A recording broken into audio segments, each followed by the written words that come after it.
Hello to all the listeners. My name is Dylan, And I'm Dylan. and we would like to thank you for taking the time to give us a listen. And if you do enjoy, please drop a like and subscribe for our weekly podcast, or even check out the clips that we post from each show. You can take the time to follow us on Twitter, along with following our weekly podcast streaming on twitch.tv/Dylan and Dylan. And if you want to check out the podcast later, you can find it on Spotify and Apple Podcasts, available now. Thank you, and enjoy the podcast. Get it going. Let's go. All right. Another week, another podcast, another great headlines. Bunch of stuff happened. Awesome. Let's go. No, I'm just kidding. It was kind of a weird start. We're going to talk about a bunch of stuff, obviously, on this podcast, ranging from anywhere from NBA to the Euros. We're also going to cover Bears because, of course, why couldn't have a Dylan and Dylan podcast without the Bears being in it at some point. We're also going to talk about the McGregor-Poirier fight, as well as Major League Baseball with the Home Run Derby and All-Star Game all happening. And all that is coming to you live right now. So, thank you one and all for watching. And we're starting with our first topic of the week, which happens to be going on right now, actually, as we speak, which I kind of have going on over here on the left side. Dylan's got it going on as well, so we can pay attention. Third quarter just started.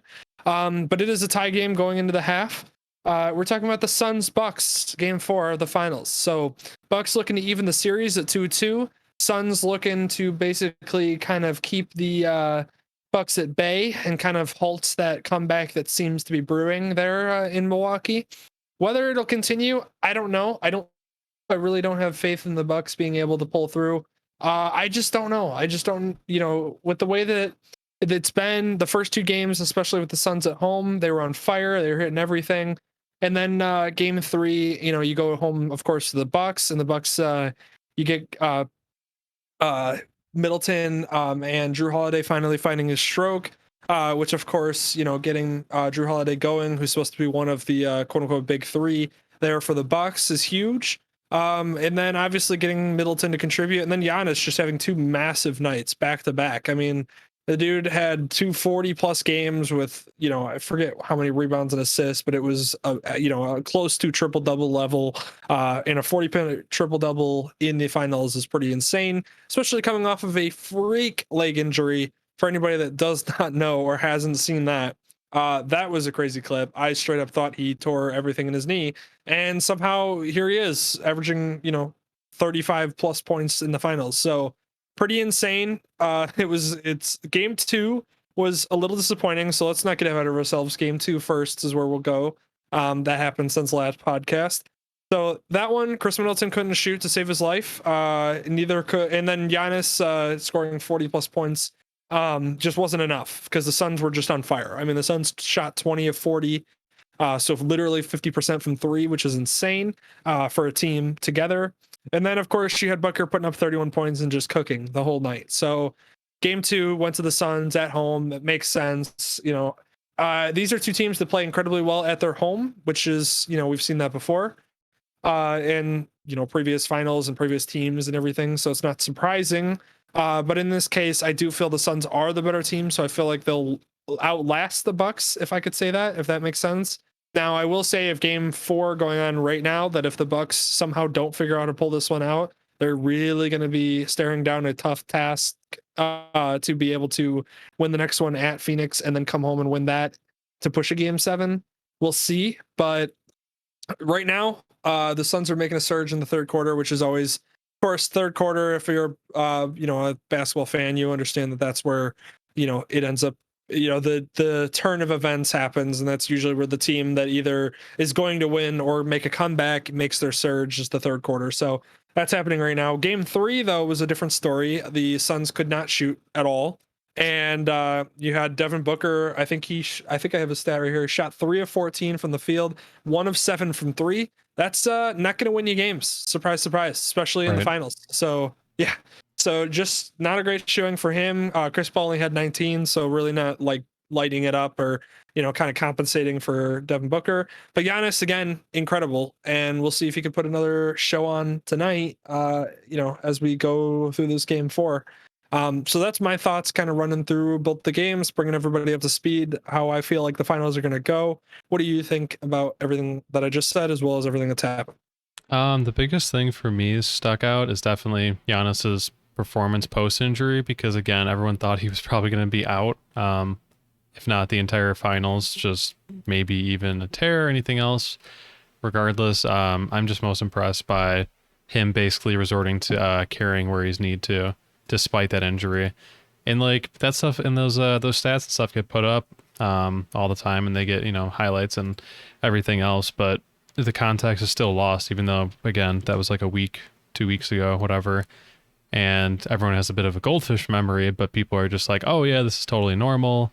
Like he's putting up 35 and then like 40 points. And yeah, he just is still recovering off of that, which I'm assuming there's got to be some sort of lingering effects from. So that part has been the most important to me to see that.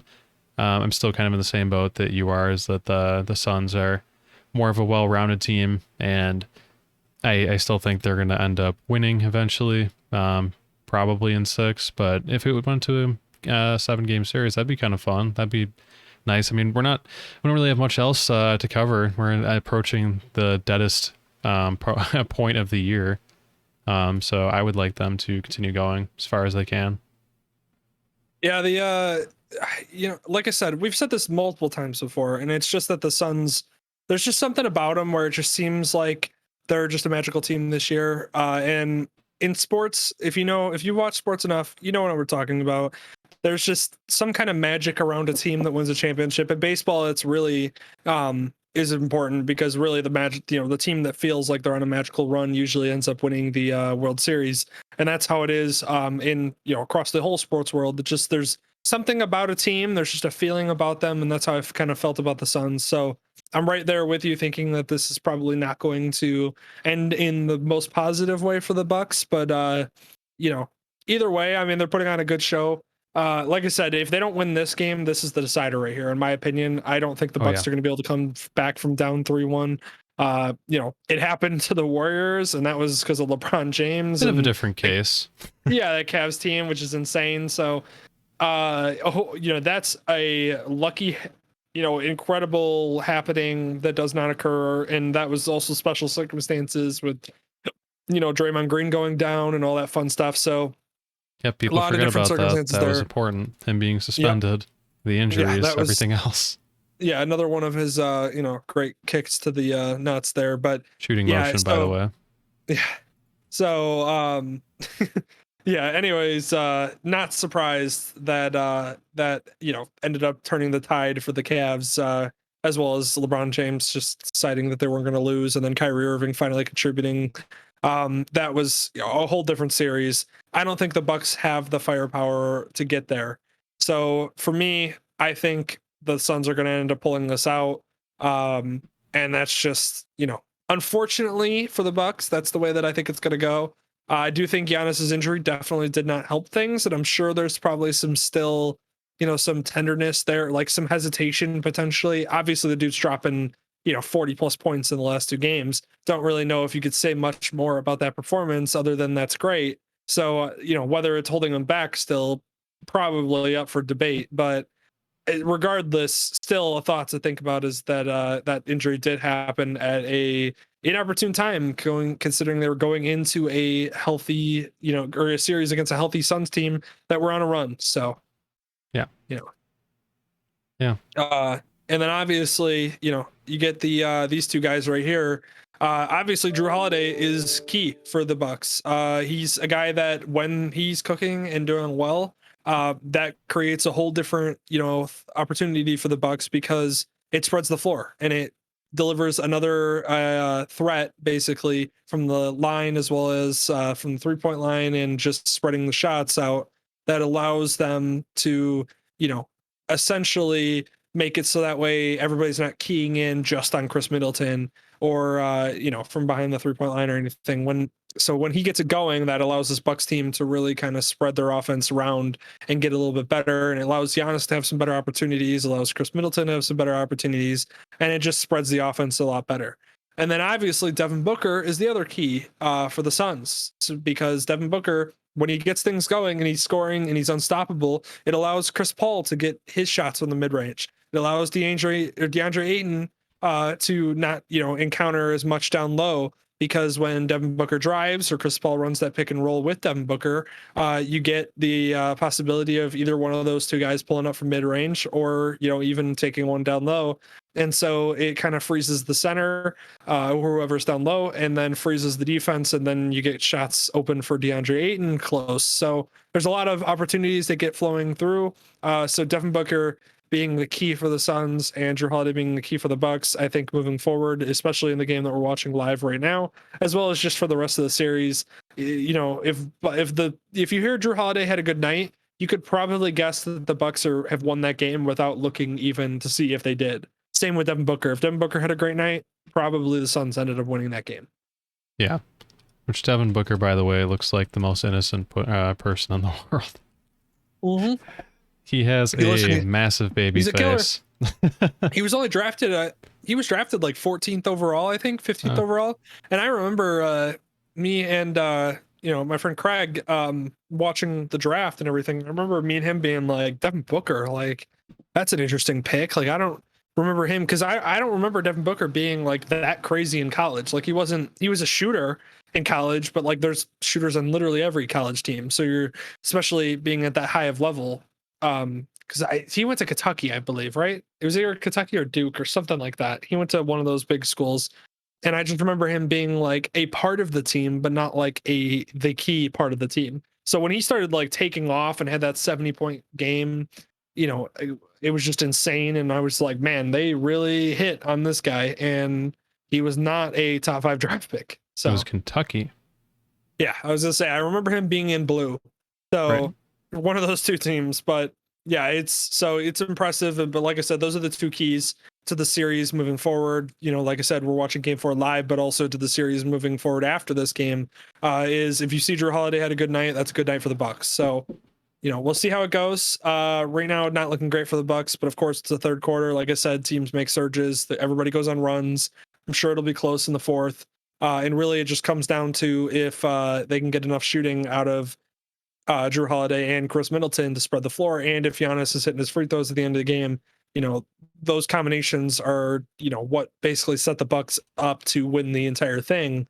Whereas if the Suns are getting it going and they're hitting shots, and Giannis is not doing very well from behind the free throw line or whatever, that's when you start having issues for them, and that's when it becomes the Suns series to lose. So we'll see how it goes, but that's just keys moving forward for people that are watching the series live, as well as watching it moving, into game 5 and on. Yeah. And if I do a little bit of an improv here, I just remembered the story and I did want to go over it very quickly. Oh yeah. Did you see the clip of RDC World at the Space Jam 2 premiere? No, I did not see this. So all right, let me see if I can actually pull that up. But for background, I pull that up in the background itself. Mm-hmm. RDC World is this guy who, if you've seen him before, you've probably seen him from the skits and everything for like the NBA with like him playing LeBron. There's also like the ones with Doc Rivers and everything, right? Yeah, that does ring a bell. And he got to go to the Space Jam premiere, and I also think he's what is it on top of it? He's also starting an HBO Max series, I believe, as well as I think there's one more thing he's doing. He was also in a J. Cole rap video, like just recently, if not again from a different time. But okay. Let me see. Let me see if I can actually pull up the video itself.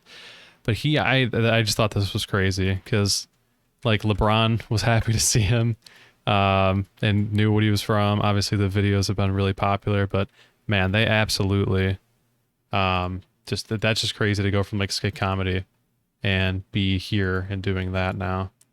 Let me change this really quick. Yeah, but when you put actual effort into your videos and stuff, and then they're accurate enough to what you see in then give credit where credit's due.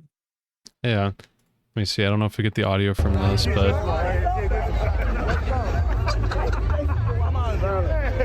I I love when you see celebrities or athletes like fanboying, fangirling, like just another celebrity or like somebody they watch, because like they're people too, and like people forget that, but like LeBron likes TV shows, he likes movies, he likes other skits and comedy and people on social media and stuff. So it's funny to see like him out there, like like I said, fanboying Being a literally person. over.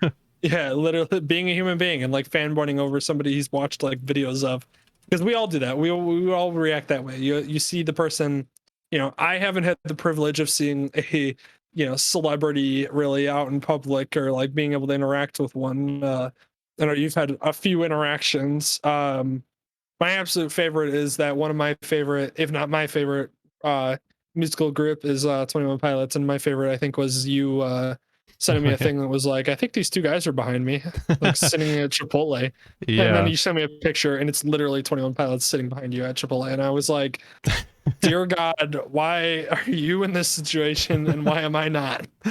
Yeah, I remember that. That was I think that was in St. Louis, and I think they were Yep. performing somewhere. And I think somebody else next to me pointed them out because I wouldn't have noticed myself. But yeah, they were just there. I think it was with their agent. I know it was at least the drummer. I don't know if it was anyone else, but yeah, I've had a couple of weird ones like that. And then favorite one was getting a picture with Charles Tillman going into the Bears 2018 playoff game. That was kind of fun before everyone else realized that it was him, because literally at Soldier Field he was going to get swarmed, and swarmed he did. After it became more apparent, partially my fault. So sorry, Mr. Tillman.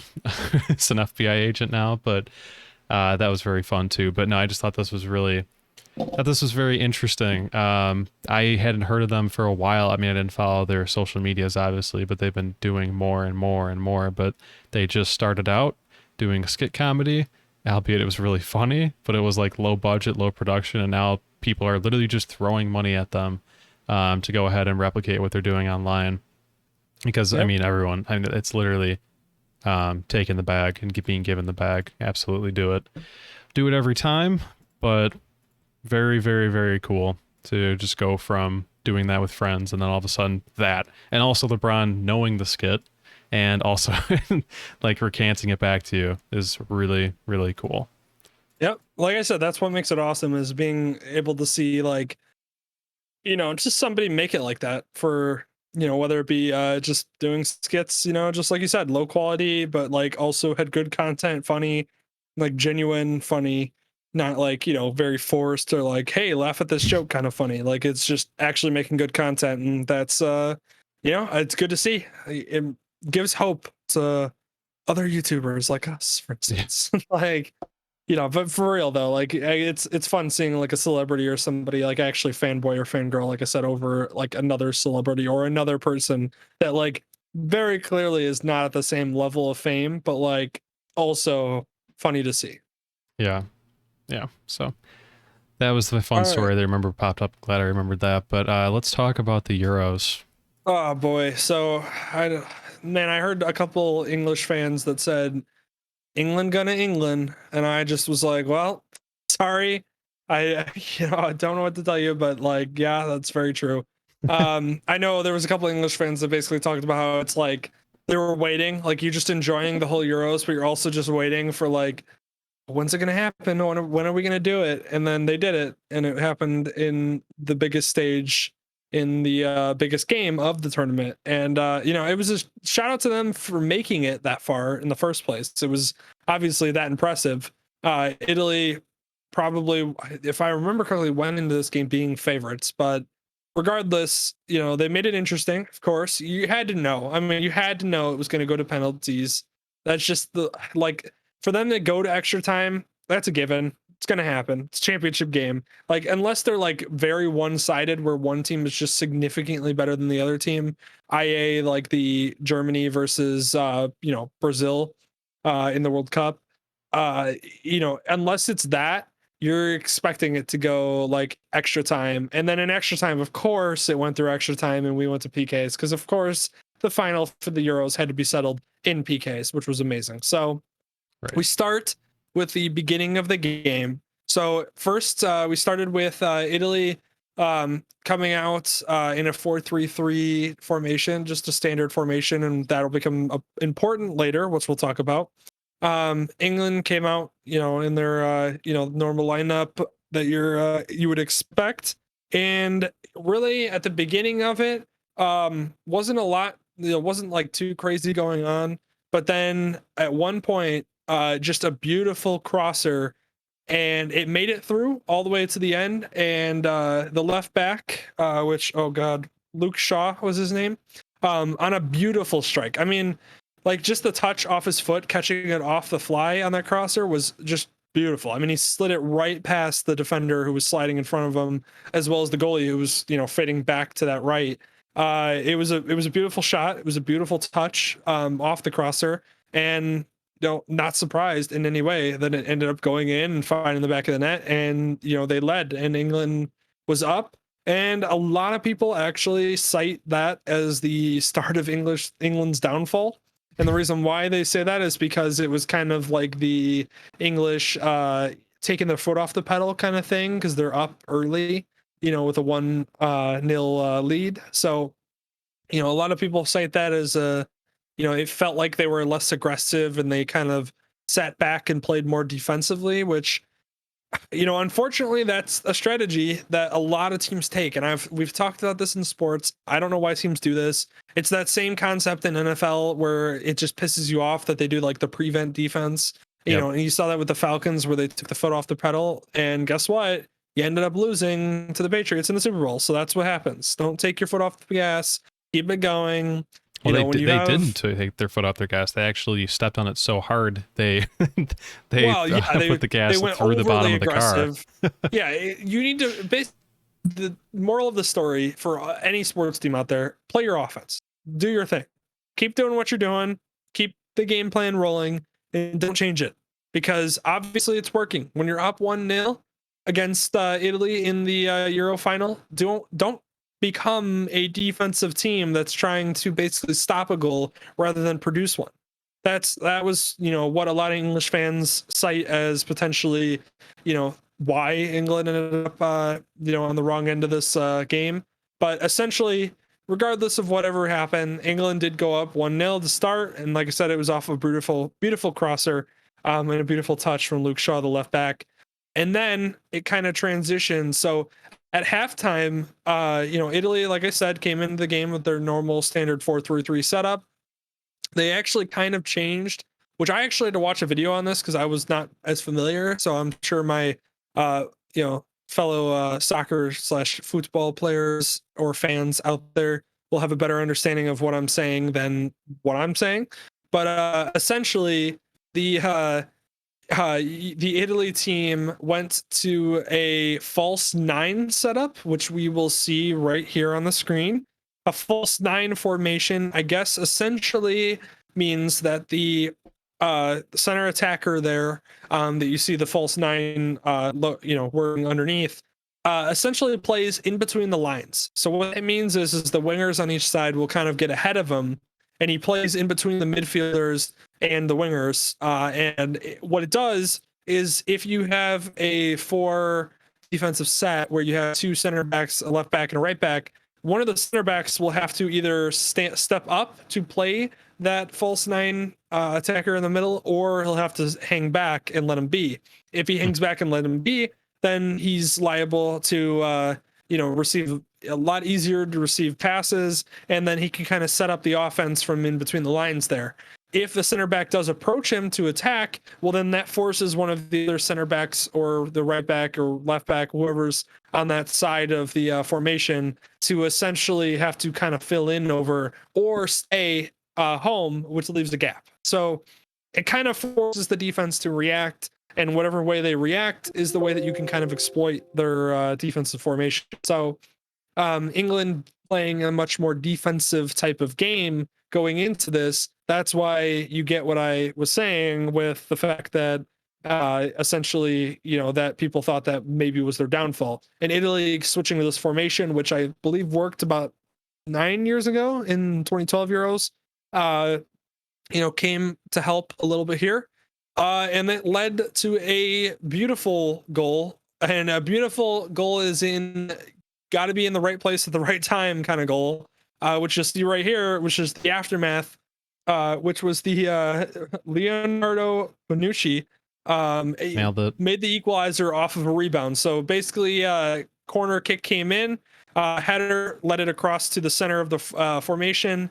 It, I believe, can't remember exactly which of the Italian players actually made the first contact, but hit the ball.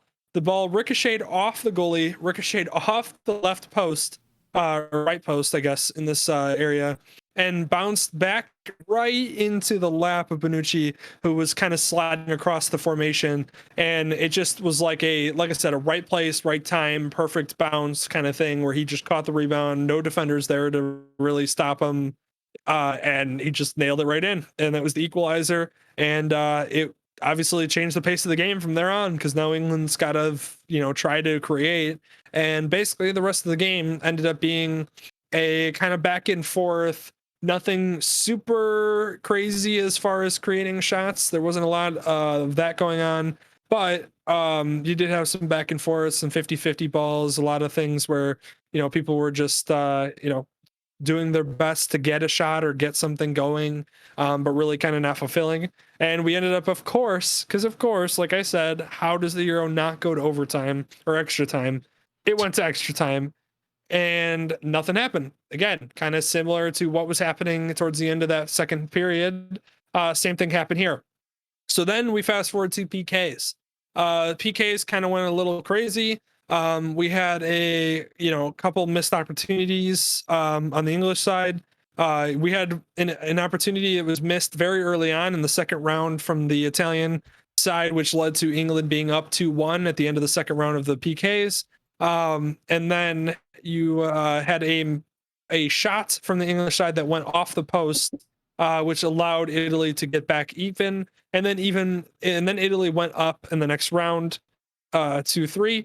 And then the goal to basically equalize it and keep it going for England was a guy by the name of Saka, who was 19 years old, by the way, taking this shot to try to continue the Euro final for the England.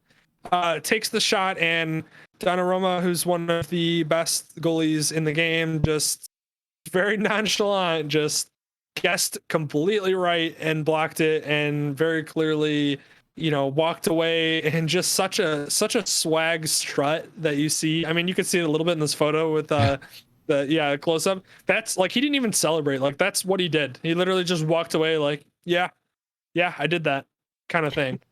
And much deserving so. The Italian team ended up winning the whole thing. And they weren't a favorite as far as like the top 3 favorites going into the Euros, but everybody knew that they had a really good team.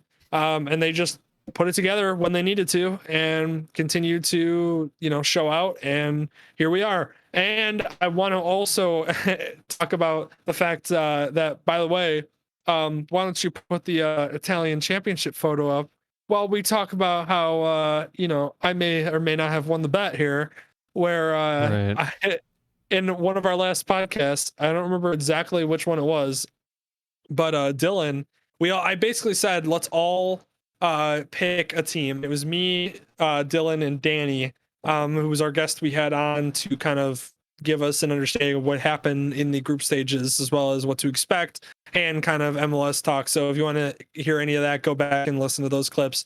But we all picked a team. Danny picked Belgium, which of course was, against Italy. And so I had to go with my own, little bit of heritage there with the Italian team.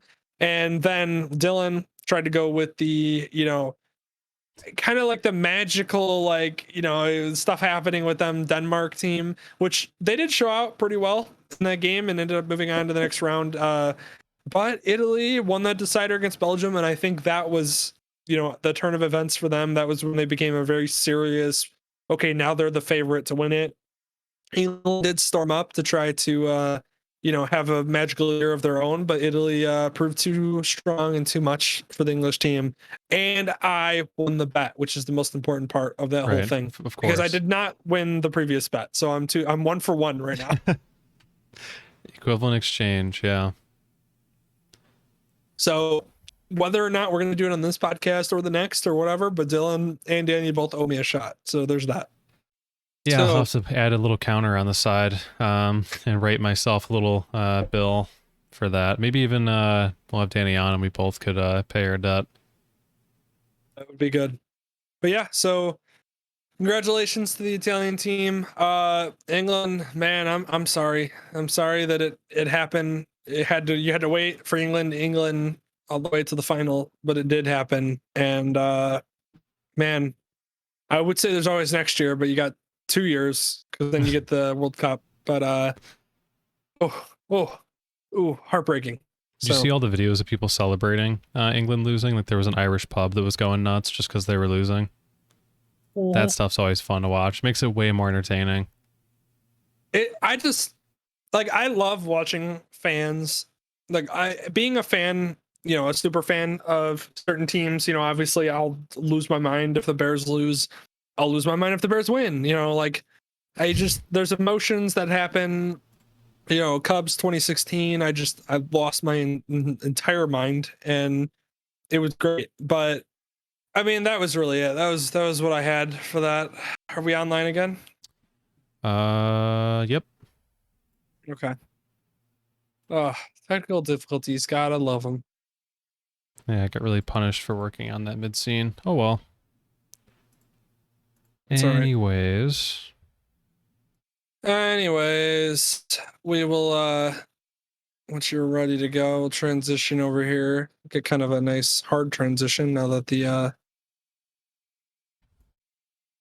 there we go. So me and Dylan this weekend got together to watch an event, and that event was the Conor McGregor Poirier round 3 fight. The series was 1-1. Conor had beat him early. It was early in Dustin's career, so I don't really know if you can say that it was that definitive. But either way, Conor beat him, and then we went to the second fight, which happened last year, and Poirier won pretty convincingly on that ground and pound kind of style of just mashing Conor when he was on the bottom. That happened. Then we go to this third fight, and everybody was excited for it because people were saying around the fight world, which I was buying into, was that Conor was different, that he was just in a different head, space, in a different entire, mindset than he was previously, where he'd lost those fights to Khabib and to Poirier before this. So there was a lot of hype going into the fight, of course, because it was like, okay, this is either Conor's making a comeback in the fighting world, or the Lafayette Diamond is actually the real deal and should deserve a title fight, and I would guess is the favorite to win it, kind of thing. So that was all happening, and that was all well and good going into the fight. Then we watched the fight, and it looked like early on Conor was being aggressive, which is what Conor does. He, a lot of criticism around Conor is that if the fight goes 5 rounds, he's going to be struggling. Same thing in this fight. He started out aggressive, was landing some great strikes. He was also landing some heavy kicks, and I mean heavy kicks. Like it was so much so that the announcers were even like, wow, he's really putting a lot into these kicks. Which getting kicks in early like that can really weaken your opponent's legs standing up later rounds. So it's one of those where maybe that's the strategy he was going for. Maybe he was going for, let's pound his legs early. Let's basically survive whatever ground, game that he puts him in once he takes him down. Because we of course knew that at some point Poirier was going to take him down. And maybe that was the strategy. Now, in this kick that you see right now on the screen, it seemed like in this kick that Conor McGregor Poirier checked the kick, and when he did, it seemed like Conor didn't land this as smoothly as he should have, I guess I'm not the way that you should say that, but didn't land it as well or correctly as you'd hope. But he also put a ridiculous amount of force into these kicks, where missing slightly was not going to be great. Because I've heard people say that with kicks like this, there's a price to pay for the kicker as well as for the person receiving it. So It's one of those where, it's an interesting strategy, especially because he has really not come out with that type of strategy before, at least as far as I remember. And then something cracked, essentially, is what Poirier said.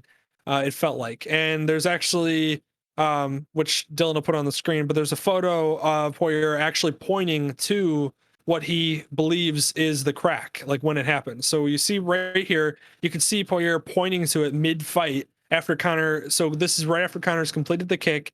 It hit him in the right leg there, and then Conor's left leg, which is back, is the one that was kicked. And when he put it back, Poirier pointed to it, and everybody mid-fight kind of, stuff like that happens. They're talking in the ring, they're pointing at each other, they're making gestures. It happens. So nobody really batted an eye. Well, then later, after the result of the fight, which we'll see on screen, that the broken leg at the bottom, and that's what I've heard. It's not a broken ankle; it's a broken leg just above the ankle. Is what I've heard. That's that better, right? essentially Or worse? occurred. I'm sorry. That's better or worse? Broken ankle, broken leg. I would assume better, because I feel like too. breaking a leg is a little like breaking a leg versus breaking the joint would be better, I would think. But I'm also not sure because I've done neither. So, either way. But essentially, yes. So then the break happened later, and people think that that was weakened by that fracture. And that fracture happened, or would have happened, probably like a minute and a half into the fight. And then we're talking a full 3.5, 4 minutes later of Conor basically getting pounded on the ground.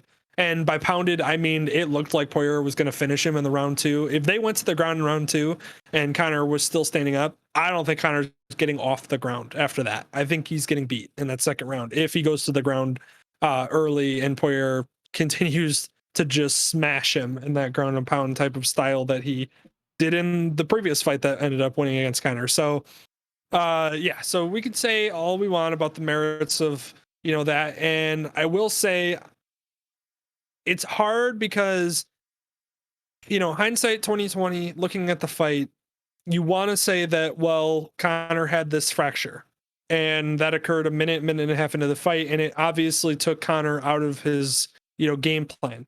Obviously you hurt your foot on a kick, you're not going to continue to kick, and your punches and stuff are not going to be the same power, and everything's just thrown off, essentially, is what people are saying. There's merits to that argument. I get it. Poirier did look like, though, he was going to outlast him. He took that barrage early on by Conor in the first round and was doing well. And it was one of those where when he got him to the ground, is the ankle really a factor when he gets him to the ground and he's just pounding him from up top? And Conor tried a guillotine choke. I heard announcers saying bad things about that, or that it was a failed attempt, or he shouldn't have tried it. Whatever. Poirier had gone into him, and that's what Conor opted to do. I mean, whatever.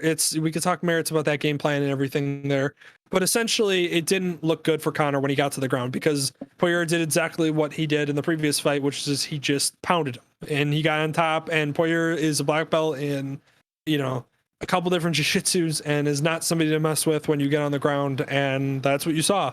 And so, in my opinion, looking back at the fight, I think overall, even if Conor was healthy, it would have been a steep ask for Conor to win that fight, because he really would have had to land some significant blows in that first round after the supposed fracture, and going into the second round early. Because if he didn't land enough significant blows early in the second round, if Dustin got him to the ground again, I think it would have been over if he got him early. So it's one of those where I do think that overall Dustin Poirier is probably the better fighter. Is it sad to see Conor gone from the the level? Yeah. I wish that he would just step away. I wish he would have stepped away a while ago, because I mean, what does the guy do when he's reached the top and won multiple titles and literally is the richest athlete in the world? Like, just retire and enjoy retirement. I get that you want to keep fighting, but it's looking like his prime is past him. And it's one of those where people were criticizing him. Like, I get it. Losing a fight like that after losing 3 of 4 of his last UFC fights, not great. But the thing is he's fighting the top of the top, the best of the best.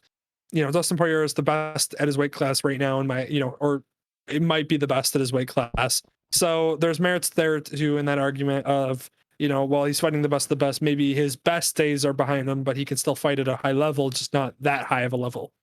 Regardless, the break happened, the stoppage happened at the end of the first round. It was disappointing. We didn't get to see the.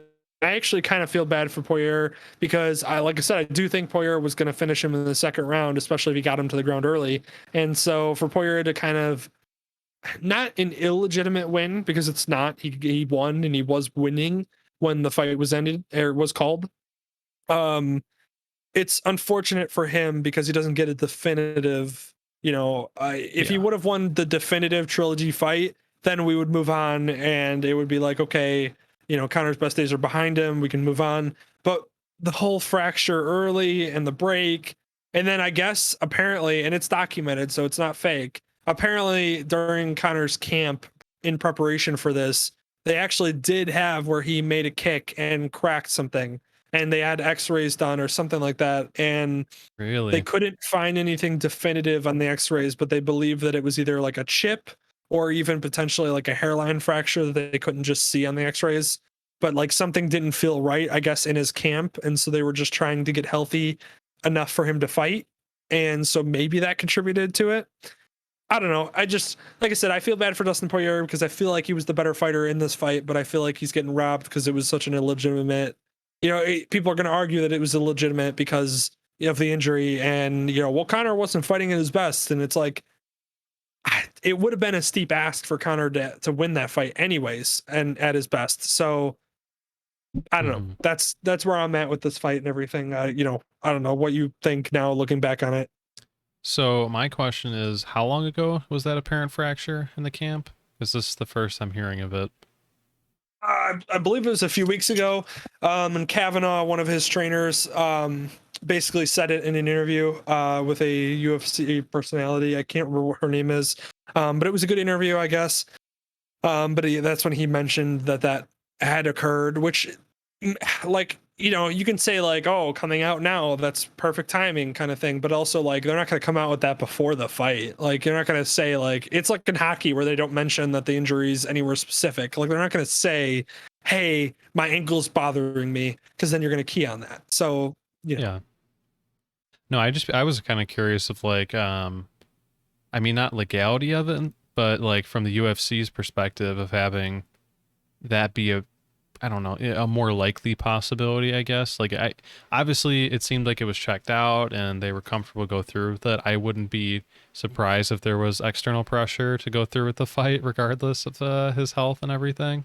So I'm kind of curious about that aspect of it. I'm sure we'll find out more in the future. But yeah, I mean, as we were watching the fight, you remember when we were going through watching it, it was pretty much like, oh, okay, maybe, hey, if he could stay alive for like 40 more seconds or whatever, he can make it out and he'll be fine. And nobody saw the ankle, at least I didn't see the ankle live until we watched the replay, and then he was sitting there and the round was actually over. So it was very much in the moment, and it was very sudden. I think we were just thinking he was gonna make it through it, and at least I was saying like at least make it to 2 rounds, or at least make it through like 2 to 3 rounds or whatever. That'd be great. There's more to watch. It seems like the past couple of big fights that have been hyped up, at least the ones that I've seen, and I'm a super casual viewer of it, but the ones that I actually take the time to go and watch, it's always really disappointing because they always seem to end really early. There's injuries like this.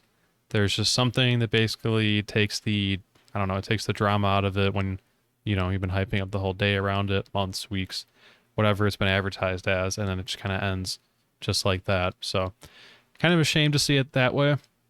Obviously, everyone thought the same, but that's just my experience as the casual viewer, is that a lot of these fights really just seem like they end in a snap, and I'm sure there's going to be people to be like saying like, oh, okay, let's make it longer. Let's do whatever it takes to make it longer. And, if you're going to have an outcome that's already predetermined or one you're leaning towards, let's just lean it out, or so it's a little bit more entertaining for everybody. But I mean, it was still fun. Like we were talking about, the card fights that were beforehand were actually pretty good. Those were kind of fun to see. Yeah. So that helped a lot. If everything else was terrible and then this happened, it would have been a really bad night, but still had a lot of fun. I mean, a lot of the fights were good. It was cool to see Greg Hardy get embarrassed on TV. That was awesome. that was probably worth the price of admission, right on its own.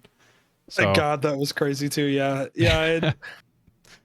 Like I said, it's one of those where there's so much hype around it, and it just is disappointing because it just is. There's not a definitive end.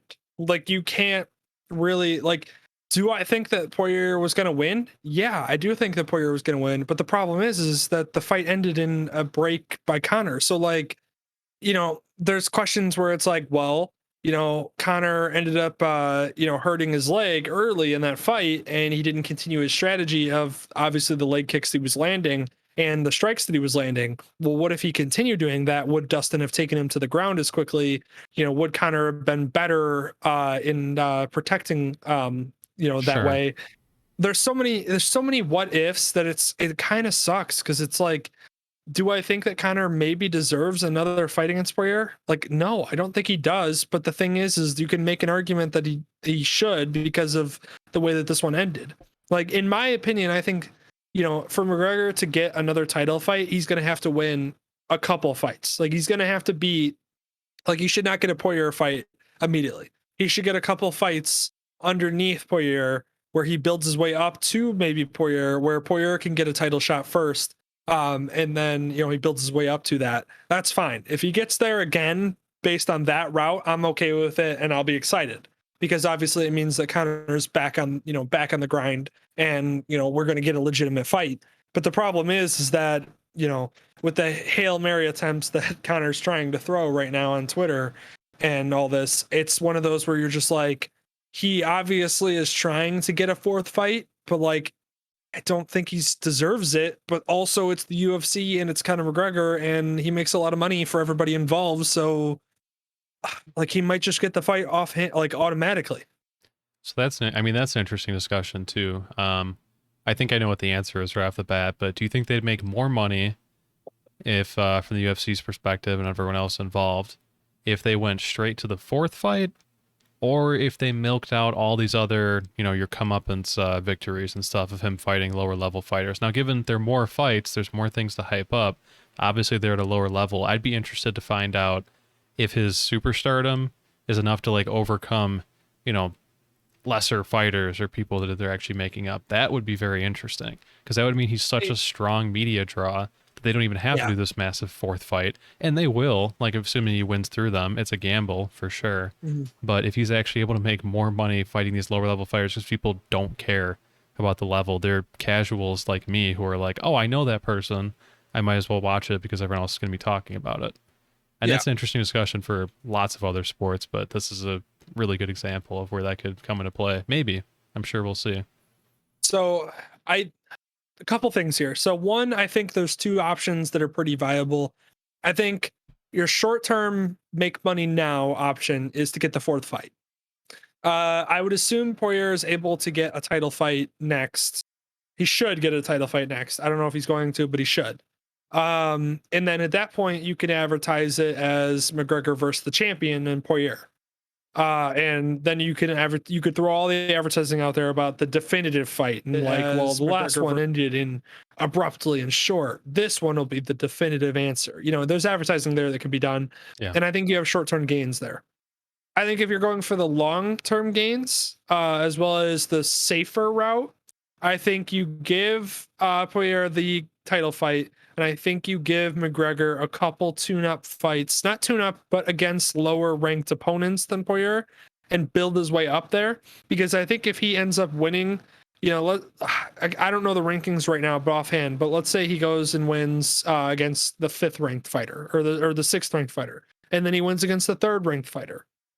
If he wins two in a row, then you go, in depending on how he wins those two, you go, okay, the old Connor's back. He's on the up. He's earned he's earned the right to get, another chance. And then maybe you give him, I don't know if they'd give him 3 fights before they made him go to Poirier, but I guess it's based on if Poirier wins the title fight.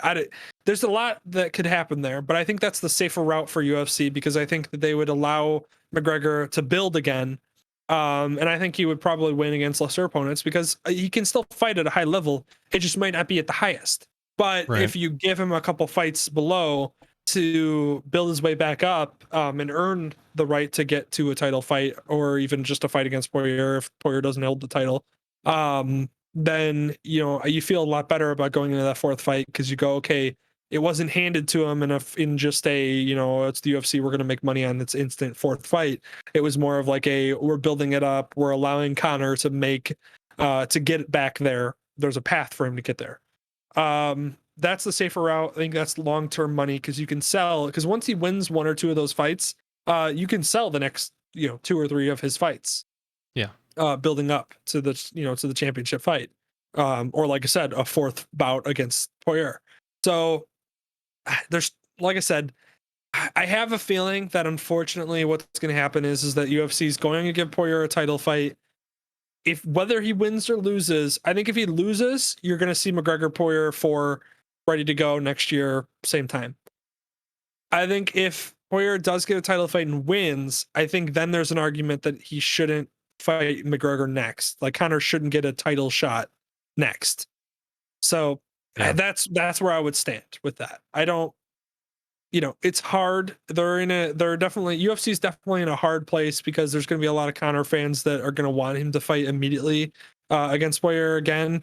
Obviously citing the illegitimacy of his injury and all that and fun stuff. But I think ultimately at the end of the day, what the UFC should do to hold up the sport is they should have Poirier get a title fight, and then in the meantime give a couple tune-up fights where Conor has a path to get back to the top, rather than just handing him the best fight available.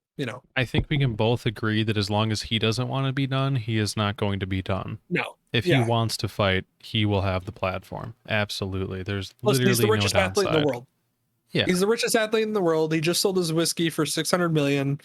He can do what he wants when he wants, and he could just kick back and relax the rest of his life. But if he wants to genuinely get back in the gym and fight, then he'll keep doing it. I just, like I said, I don't know if he can earn his way back to the level of fighting that he was at before. Otherwise, I think, the end of his peak is here.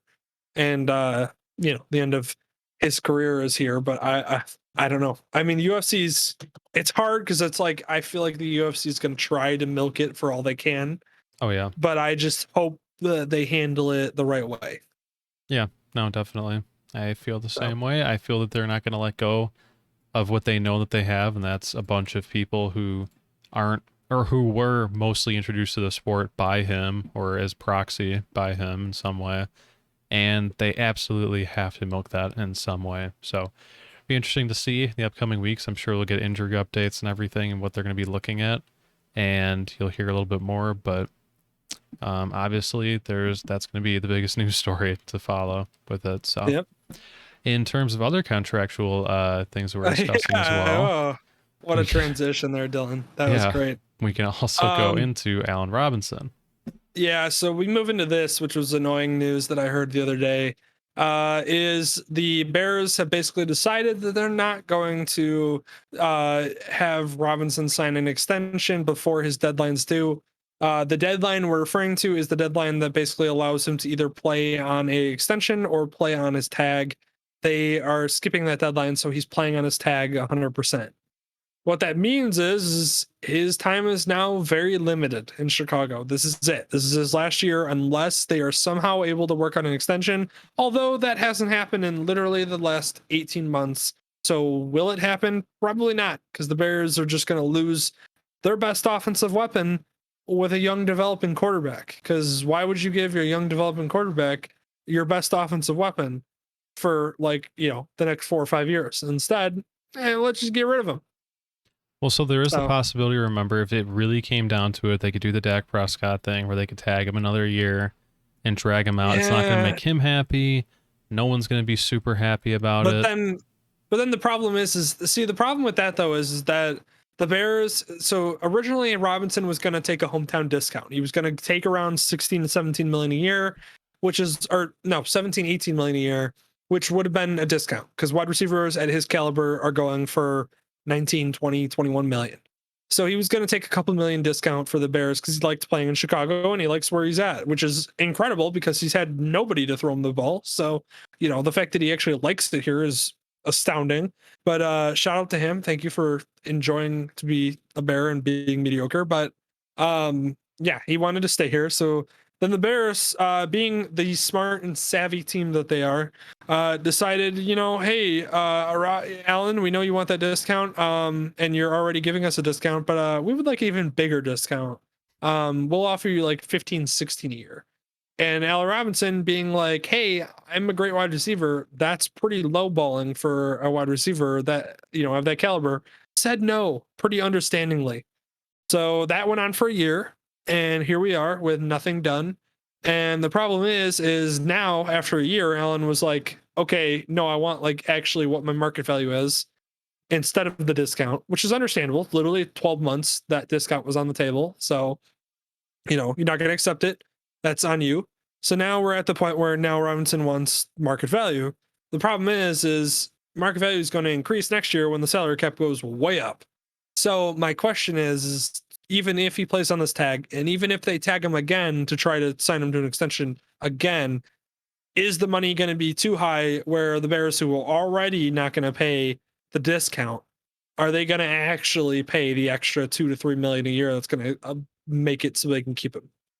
I'm of the opinion that again, the things I pointed out in the past couple of podcasts when we're following OTAs and training and everything is that obviously it's not like a I don't want to be here type of thing because he's made the extra effort to show up to camps that weren't or some extra training sessions that obviously weren't mandatory. So it's not that sort of thing, which makes me think, and I've been of this opinion, and I hope I'm right, I'm probably wrong, but again, he's played with Bortles and he's played with Trubisky his entire career. He is waiting to see is Justin Fields worth sticking around for. He'll find out this year. Again, you also said the cap being so low as it was because of COVID and everything. The same thing's happening with Chris Godwin too. He's not taking it. They're not getting a long-term deal.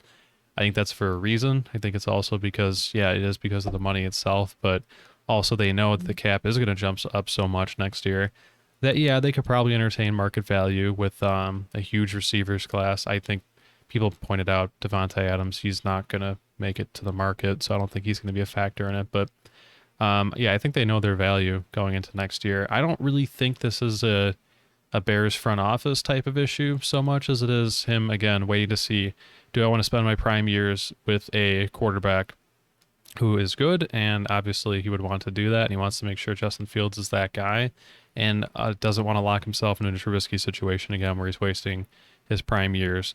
So I think that if there's some unworldly connection between Justin Fields and Allen Robinson, he's going to be sticking around because the Bears won't be able to afford to let him go. They will have to pay him that money no matter what.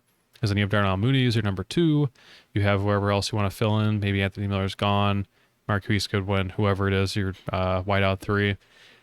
I just think at that point, it's going to be a thing where the Bears can't afford to let him go, and I think it's just playing his market value. And the whole thing with the franchise tag is it's a great idea as long as you don't get injured. It's great for it's great for the player especially, but it's great for the team as well right now because they're going to stick around and they get to keep him for an extra year. So as long as he doesn't get injured, it's going to go great for him. And even if he doesn't stick here, which I am leaning towards the caveat that if Justin Fields is good, he will. He'll go somewhere else. He's going to make absolute bank because he'll sign for the highest value. I think he's made that clear in lots of different interviews is that he's looking for money, which is understandable. Yeah, the cap going up is the real wild card. I don't know if the Bears are banking on that and that's why they're doing that.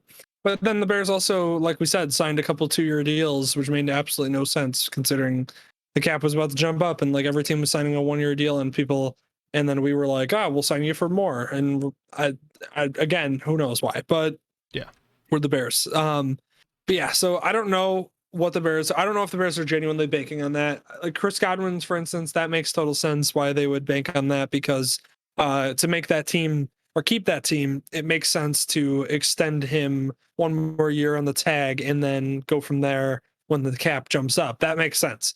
For Allen Robinson's scenario, do I think that Allen Robinson's probably waiting to see what Justin Fields wants to do? Yeah, I agree. I believe that's probably part of what Allen's thinking.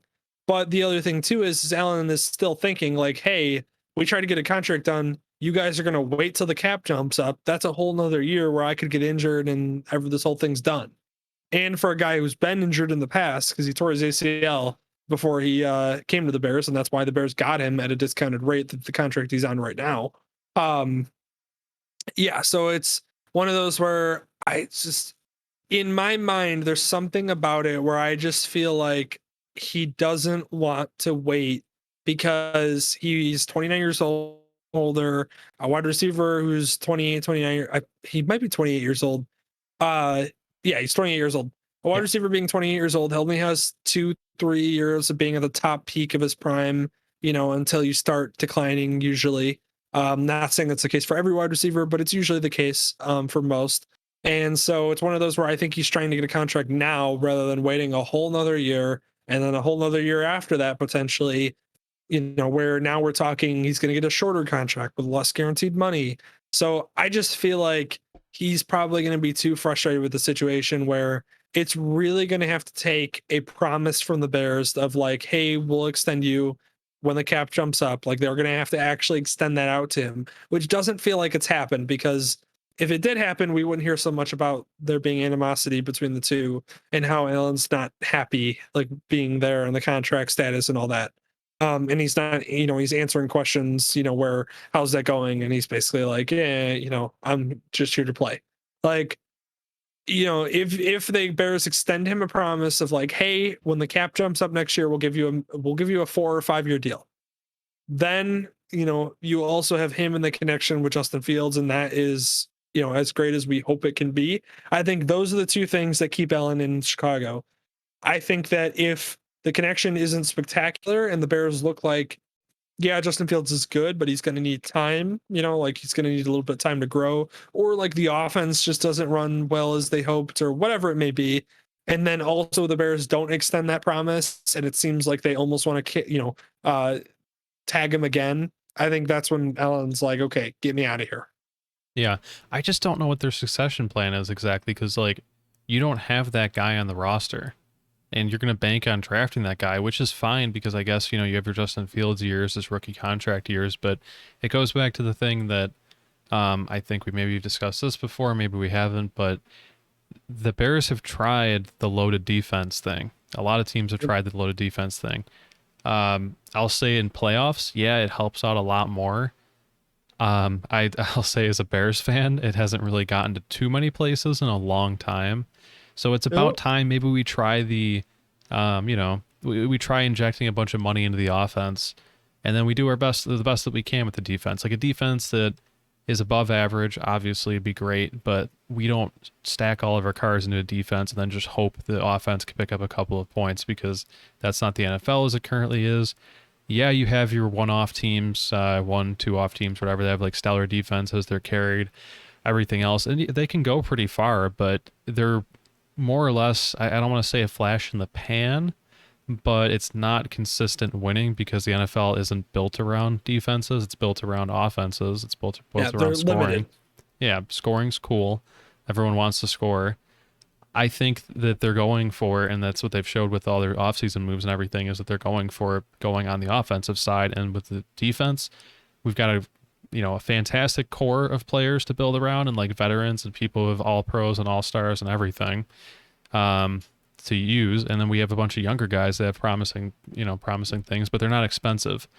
So we're going to go with the fact that, hey, maybe our offense can keep us like completely off the field for a long period of the game. We can run, ground pound, everything else, and just keep it on that side of the ball or that side of the field.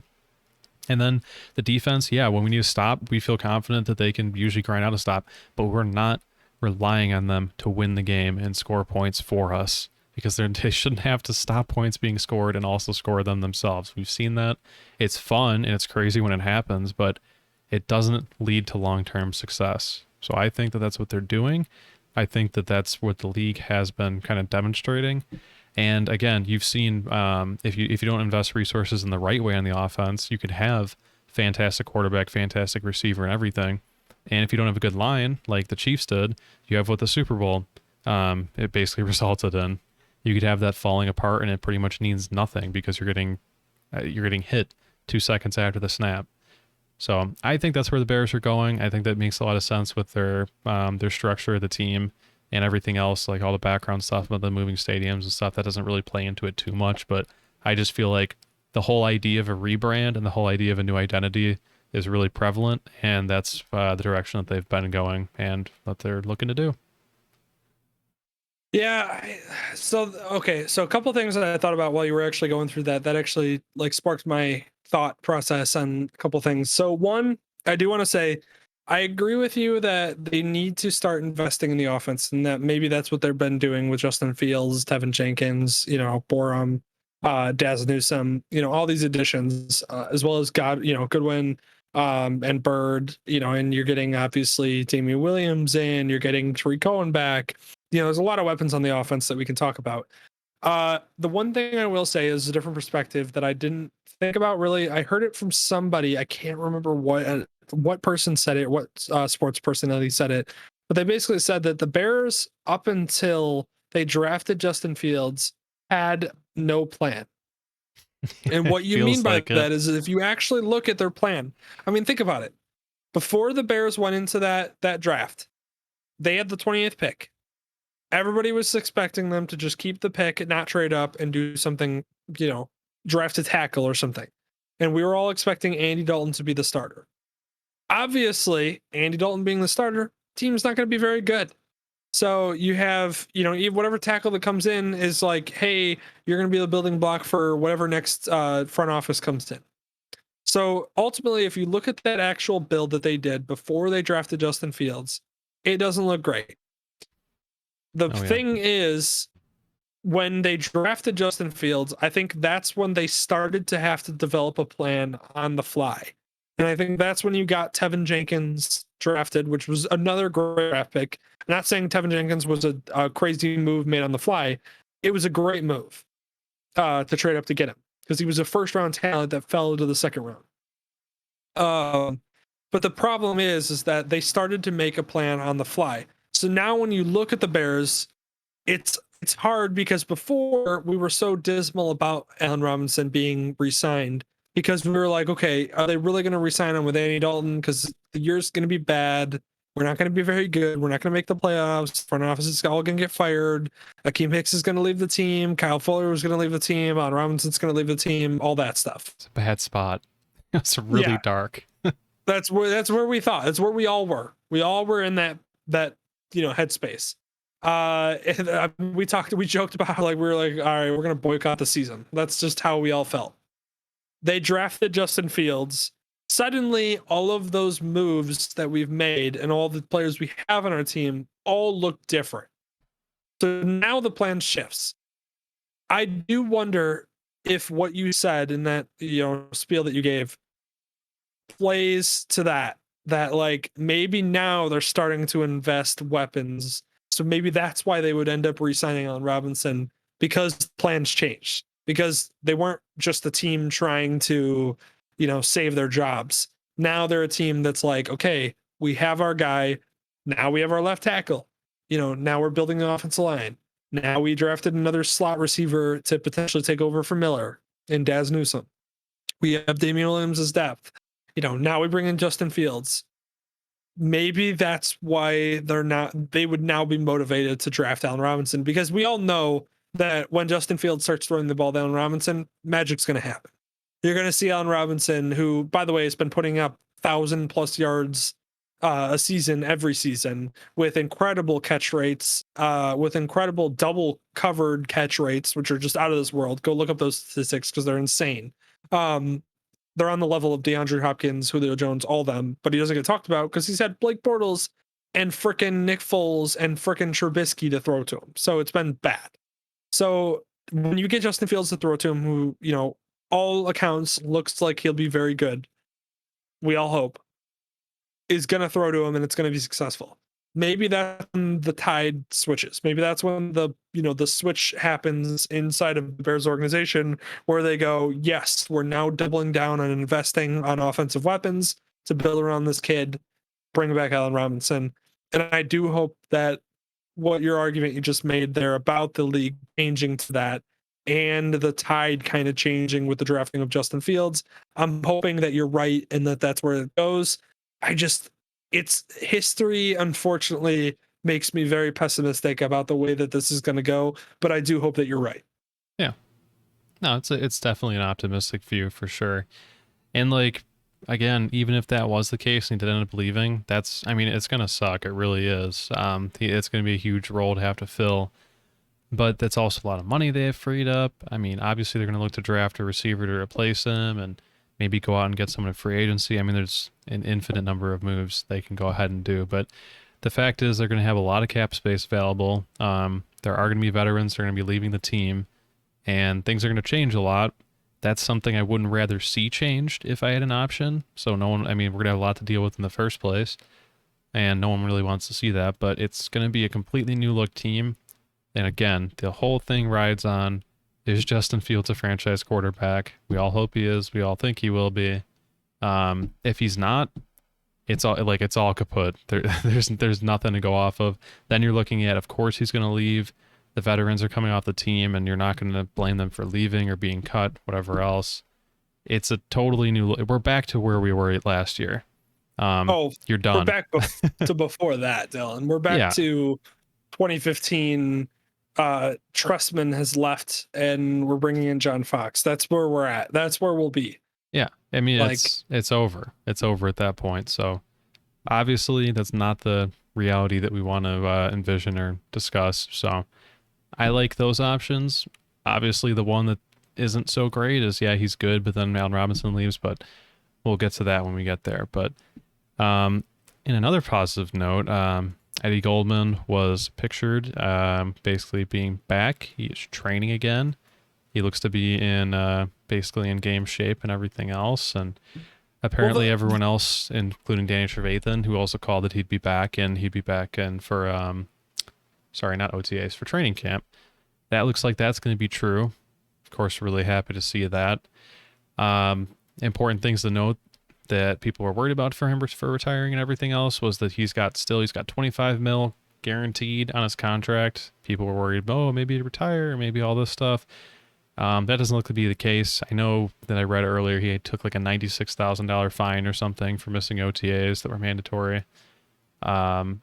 I mean, obviously that's not going to impact you that much when you're making that much money, but then better news, he's back, he's training, and that's going to be a huge reinforcement of the line because a lot of the defense of last year got absolutely ran over due to him not being in the game and then having to pay, the name escapes me. Maybe, I think it was Nick Williams. I don't remember if he was playing in Eddie Goldman's spot, but he was playing out of position.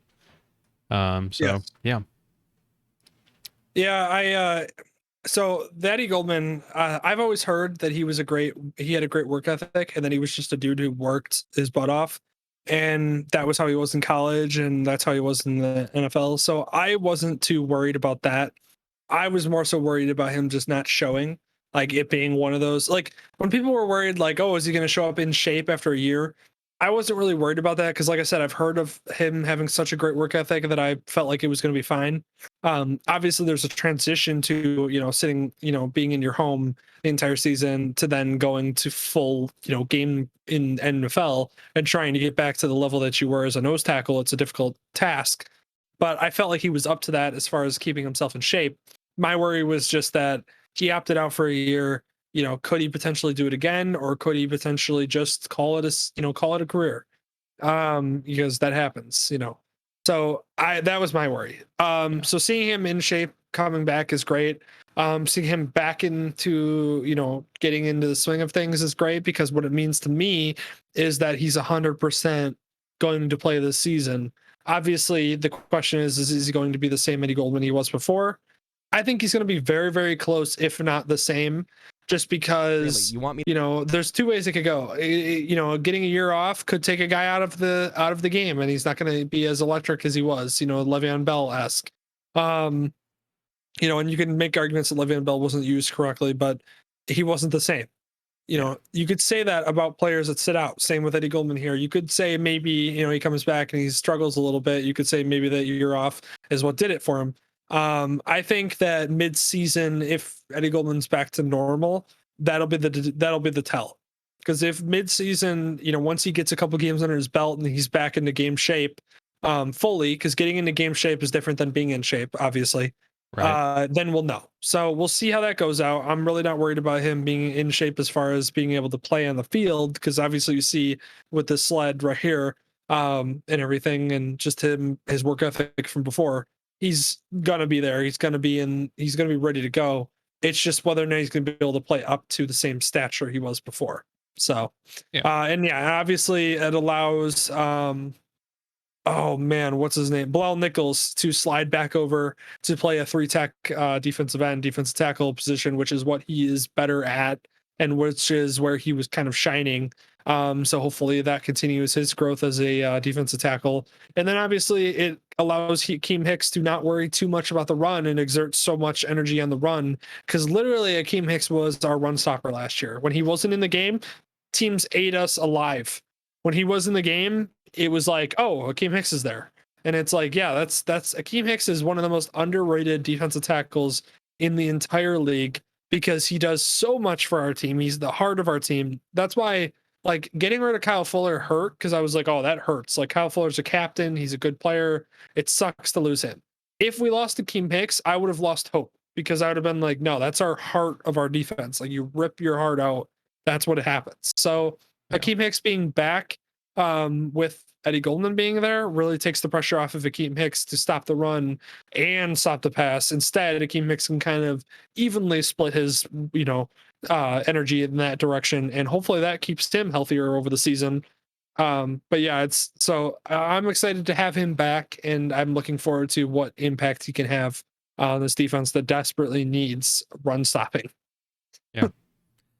No, it'll be interesting to see. That when you were talking about Akeem Hicks, I was thinking about the Raiders game and how the team just looked like totally like they just got kicked in the Yep. mouth ever since he went out. Completely different team, but Just yeah. look at Dalvin Cook just eat us alive in that game against the Vikings when Akeem Hicks wasn't in there. And then you look at the Packers game where Akeem Hicks was in there, and Aaron Jones had, every time he ran anywhere near Akeem Hicks, he had trouble. Yeah. And that's the difference. So now you throw in Eddie Goldman and you have a whole different story. So Yeah. and then we bring up this is I'm excited to actually see Matt Nagy's offense. And I know that sounds weird because he's been here for literally 3 or 4 years now, fourth year going in this season. But that's the truth. I mean, we have not seen Matt Nagy run his offense to the, everything he wants to do, because it just has not been a possibility because Trubisky couldn't run it. And then Nick Foles couldn't run it. And before that, I mean, you had 2018 where where they were doing well, but that was also his first year, so nobody had seen his offense. And even though it was limited because Trubisky was there and Trubisky was the quarterback, and the dude just does not know how to read a defense or make reads on passing plays. Now you actually get to see him potentially run it with a guy in Andy Dalton who knows the system, at least somewhat well, or played a similar system. And then is also capable of running offenses. Like, nobody has ever said that Andy Dalton's dumb or that he's not going to be able to pick up the new offense. So I think he can actually open up the entire playbook with him, as well as with Justin Fields, because Justin Fields is, his guy. He actually scouted him. This is who he wanted. He got his guy.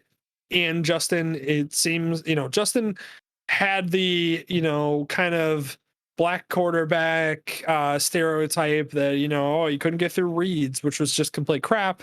And,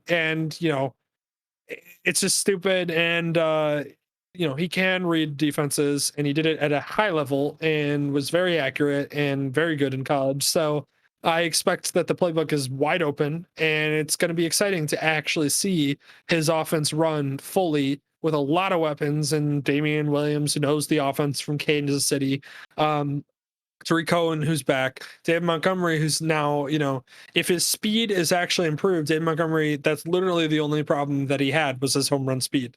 Then getting wide receivers, Allen Robinson, Darnell Mooney in his second year. Let's see if he makes a jump. Maybe Anthony Miller will finally come back to being, rookie Anthony Miller. All those things, Cole Kmet making a jump in his career, plus this offense opening up. It's going to be a very exciting year for the Bears, potentially if Justin Fields works out, and I'm looking forward to that. Yeah. I mean, we talked about it before, and it's not anything new, but like receivers were getting open. Trubisky, for the most part, couldn't hit them.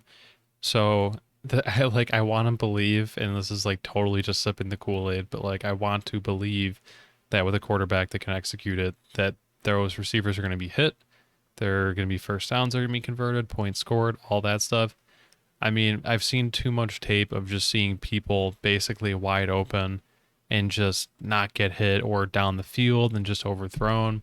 So I mean, clearly, if you're creating those openings and everything, the system does have merit and it does work. But again, you're going to get crucified if it doesn't actually translate to production itself, and that's what people at the end of the day are going to look at, unless you actually follow the team and are analyzing things. You're just going to look at the box score. Box score wasn't great, never has been the past 3 years. Oh God, So it's been terrible.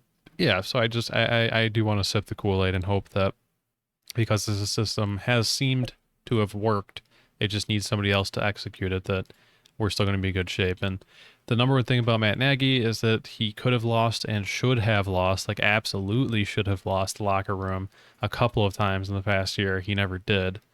So there's a lot of merit to go off of that. That's more of the intangibles as opposed to the actual head coaching itself, and the route concepts, everything else, executing the offense. But it can't be overlooked. It is a really big thing, and you got to give him credit for that. So I just really want him to be able to put that together and have both sides of the coin here. And I hope he does. I don't know. You want to like him for sure. So we will Listen, see this year. I am fully drinking the Kool-Aid here, and I'm going to say that I don't think that we have seen the best of Matt Nagy, and the reason why is because I think the last 3 years he's dealt with a quarterback who, when he gets into the second quarter and he looks at Trubisky and goes, "What are you seeing?" And Trubisky goes, "A receiver not open," and Matt Nagy goes, "Thanks. Let me go talk to Bill Lazor about whatever you just said." Like that's hopefully now we're actually going to see somebody run his offense well. And I wish Trubisky the best success. I mean, he's He a got great guy married. the whole time he was here. Yeah, he was congratulations to him getting married. He's a good guy and everything. Wish him the best success. The man could not read a defense. The man could not stop making mistakes that a rookie would make in his fourth year. So to finally have a quarterback that will be able to execute well. And again, we're banking on a rookie quarterback, so we have no idea. He literally has not taken a snap in the NFL. We don't know. But what I'm saying is, if he works out well, I think you're going to see Matt Nagy reach his full potential as a head coach, because you're going to see either A, his offense is going to work, because he has a quarterback that's competent and can run it, or B, his offense doesn't work. But if his offense works, you're going to see, okay, like you said, he's kept the locker room together these last 4 years. Players respect him. He, does everything else well. That's what everybody's always said about him, is that literally everything else about him as a head coach has been great. I mean, like, getting people motivated. All of the Bears have always been in games. It doesn't matter if we're watching Trubisky throw the third interception of the game to a receiver or to a cornerback that was standing there staring at him going, "Hey, I'm going to intercept this ball." And then he threw it to him. That's, as Yeah. we're watching those games, somehow the Bears are still in games and still playing hard and still driving. Obviously saw the defense start to go like, "All right, listen, we're not going to literally carry you guys on our backs for 3 years straight."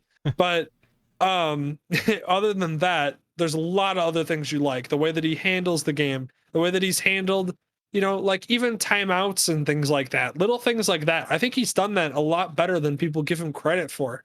And we've seen it game to game, and that's why you see opportunities in game-winning field goals and drives where they were set up where we could have won the game if if the drive was successful, or if we were able to hold off the team, things like that. But to have a competent quarterback run that full offense that he wants to run, if it's successful, means that Matt Nagy is an actual great, a good coach in the NFL, because he does everything well. It's just we haven't seen his offense actually be run to its full potential because we haven't had a quarterback that can do that. Yeah. Again, this is all banking on if Justin Fields can do that, and if Matt Nagy can actually, like, his offense is actually worth something. But we're also talking about how the guy took over as offensive coordinator for 1 year, and Alex Smith had his career year. So I mean, there's a lot to say there. Yeah, I mean, don't get me wrong, there was definitely times during the year where we were just like, what are you doing with these? Like, again, there's always the meme about like, okay, you need like 5 yards or whatever. Sounds like a screen off to the right for 2 yards. Like, that did happen. I, again, like an abusive relationship, I'm just going to completely wipe my memory and pretend it's not going to happen again, Yeah, because but the thing there's a lot of is parts of that. But Yeah. the thing is like things like that and situations like that, that might also play a factor in that he doesn't trust his quarterback to make the throws or run the plays that he wants to run in that situation because he goes, listen, I have Trubisky to work with. What am I supposed to do? Like, Yeah, no, and so that's, that's I the mean, other that's thing. exactly where I'm going with it too, is that like, there was a lot playing into those decisions. That was definitely one of them. And yeah, when we're thinking like, no, for sure, like you can hit it, definitely ride with Trubisky at that point, and we're still in faith. He's been up and close with them for 3 years at that point, and those are the decisions he's making. So in context, things look a little bit more, it's a little bit more clear about why he made some of those odd decisions at the time. And yeah, it's probably that. It probably literally is just the fact that he didn't trust him, and, a bunch of other things. Offensive line injuries, there's a lot of things going into it, but boy, it was Well, frustrating to watch. and here's another thing that I just thought about too is how many times did you watch a Bears game and you had to hear that the scripted plays at the beginning of the game were Oh yeah. ran well and the Yeah. rest of the game was bad? And you know why? It's because the scripted plays were him actually running his offense where Trubisky could run it because Trubisky literally it was like, hey, you're running this play next. And Trubisky was like, okay, coach. Didn't have to think And about it, that's, just did it. yeah, he didn't have Yeah. to think about it. He didn't have to process. He didn't have to like, actually make decisions. And that's why those scripted plays work so well. And that's why if you watch the beginning of every Bears game, it's always impressive. That's Matt Nagy's offense. And that's what I'm talking about is that's what I'm excited for because that to me feels like what Matt Nagy's offense could be the entire game if he had a quarterback that he was confident in enough to run that offense the entire game. Yeah, no, that's a really good point. I did kind of forget about that as well, and I never really put too many comparisons to like a Jared Goff, because that's like the first one that comes to my mind of just like, okay, as long as coach is saying it, I could do it, and it executes well. But beyond that, and the mic's turned off in the QB's helmet and everything, then I start having to think for myself, and it doesn't go so great. But it's kind Yep. of funny because, yeah, you saw the scripted plays and everything, and Trubisky basically being a vessel for the offense of not having to use his brain, but like athletically still be a really good quarterback. That's kind of that's a good point. I forgot about that. It's funny to And think there's about it just that way. Yeah, and then there's just so many other things like the fact that Allen Robinson has a ridiculous catch percentage when he's double teamed. Like, who's throwing him those double team passes the entire time? Oh yeah, it's Trubisky going, I'm just gonna throw it up to Allen. Like that's like Yeah, like the offense could be run so much better if a quarterback was competent enough to read the defense and know what's happening and not get fooled over and over again. you know right. that throw against the Packers, I've referenced this, we talked about this when you were here, that throw where Adrian Amos was like, yeah, I knew the formation had happened 3 times before, they ran this play 3 times before, I knew he was going to Allen Robinson. Aaron Rodgers, Tom Brady, if that play was called, are not making the exact same throw on the third play of the game in an important moment. They're not making that throw. They're changing it up. They're throwing it to a different receiver because they understand that, hey, the defense knows that I have to go into this guy multiple times. Let me go to a guy that they're not going to expect. And then that's when the play happens. And that's why you see those two guys be a lot more successful than everybody else in the NFL, and that's what we haven't seen out of any quarterback here in literally since even Color. Yeah, yeah. No, and So then on top of that, we also want to see just the last thing to touch on coaching. Obviously, lots of things riding on Sean Desai. yep. Heard nothing but good things, but don't. I mean, it's one of those things you're not really going to notice until we see it during the season. So, like you Well, said, and the good there's a lot. yeah, well, and the good news too with Sean Desai is that he is a guy who learned a lot under Vic Fangio. Fangio, Yep. which Vic Fangio's style of defense was in my opinion, much more suitable for this defense that we had than Chuck Pagano's last year. And Yeah. you know, we can say things about Chuck Pagano being on the out and everything like that. Chuck Pagano is a good coach. I just don't think his defense was. I don't think his defense was suitable for the personnel that we had. So I think Sean Desai will be better in that department, and I think the defense will be better in that department. And from what I've heard, he's a very detail oriented guy. He pays attention to everything. He knows everything that's happening, and he knows the defense in and out, which is great because having a guy that's going to take command like that with a bunch of veterans is important.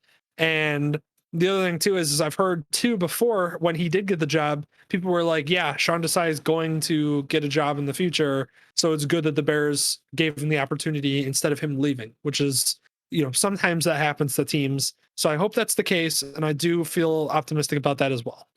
Yeah, I don't know if you could touch on this, but from my very brief readings and basically on defensive formations and everything that Vic Fangio did differently than Chuck Pagano was Chuck Pagano used little, maybe if any, like any sort of stunts, anything that was hidden, anything that was like obscuring what was actually happening in Yeah, the play. And I think even quarterbacks throughout the season, last season, season before, touched on the fact that they had seen what was going to happen, and it was very basically it came all down to like predictability. Vic Fangio had a lot of things that were hidden, things that were actually going to surprise offenses and change them up and force them to worry.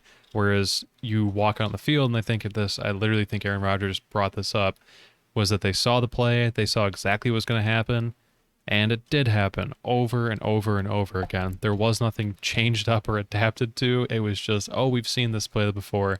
Now we know exactly how to counter it.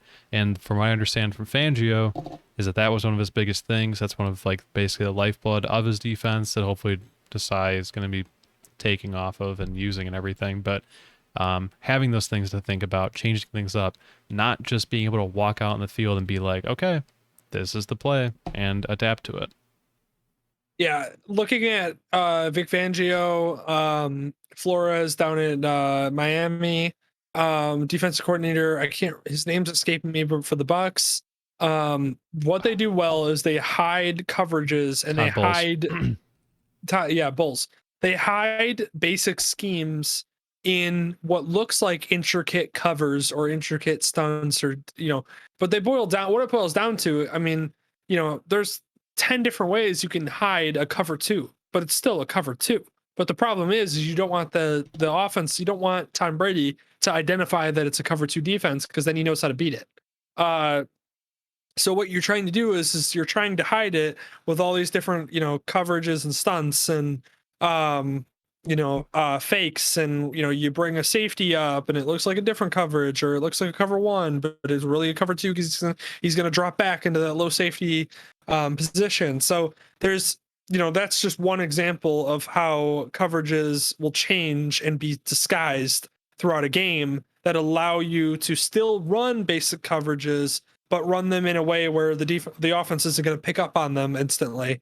And the offense, you're basically forcing the quarterback to rely in real time or react in real time to what he's seeing on the field rather than what he's seeing pre-snap, which is a very different thing. Because pre-snap, a lot of quarterbacks can set a play up to be perfect, but then the coverage clicks into place and the disguise comes off, and then the quarterback has to react to what they're seeing live and make the right throw and right decision. And that's when quarterbacks that aren't, the Aaron Rodgers, the Patrick Mahomes, the Josh Allens, the Tom Brady's, those are when those quarterbacks will, show their colors and, won't be able to, react or to change their play.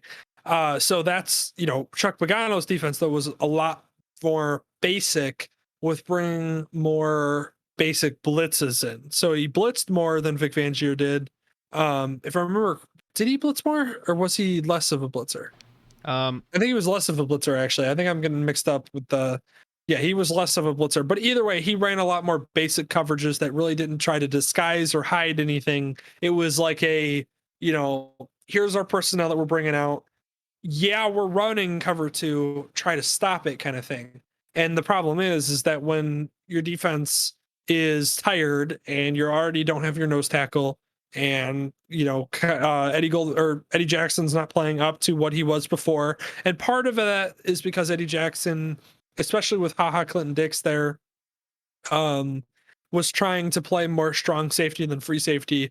And then you saw it with Tayshaun Gibson, where he was able to kind of slide back into his free safety role, but it still wasn't there. And partly, again, that's because of the way Vic Fangio allowed him to play, was a lot more aggressive and a lot more taking chances. And that's where Eddie Jackson excels. So that's what you're going to see out of this new defense with Sean Desai is disguising a lot more coverages. You're going to have blitzes that aren't going to be so straightforward where the quarterback can identify the blitzer immediately.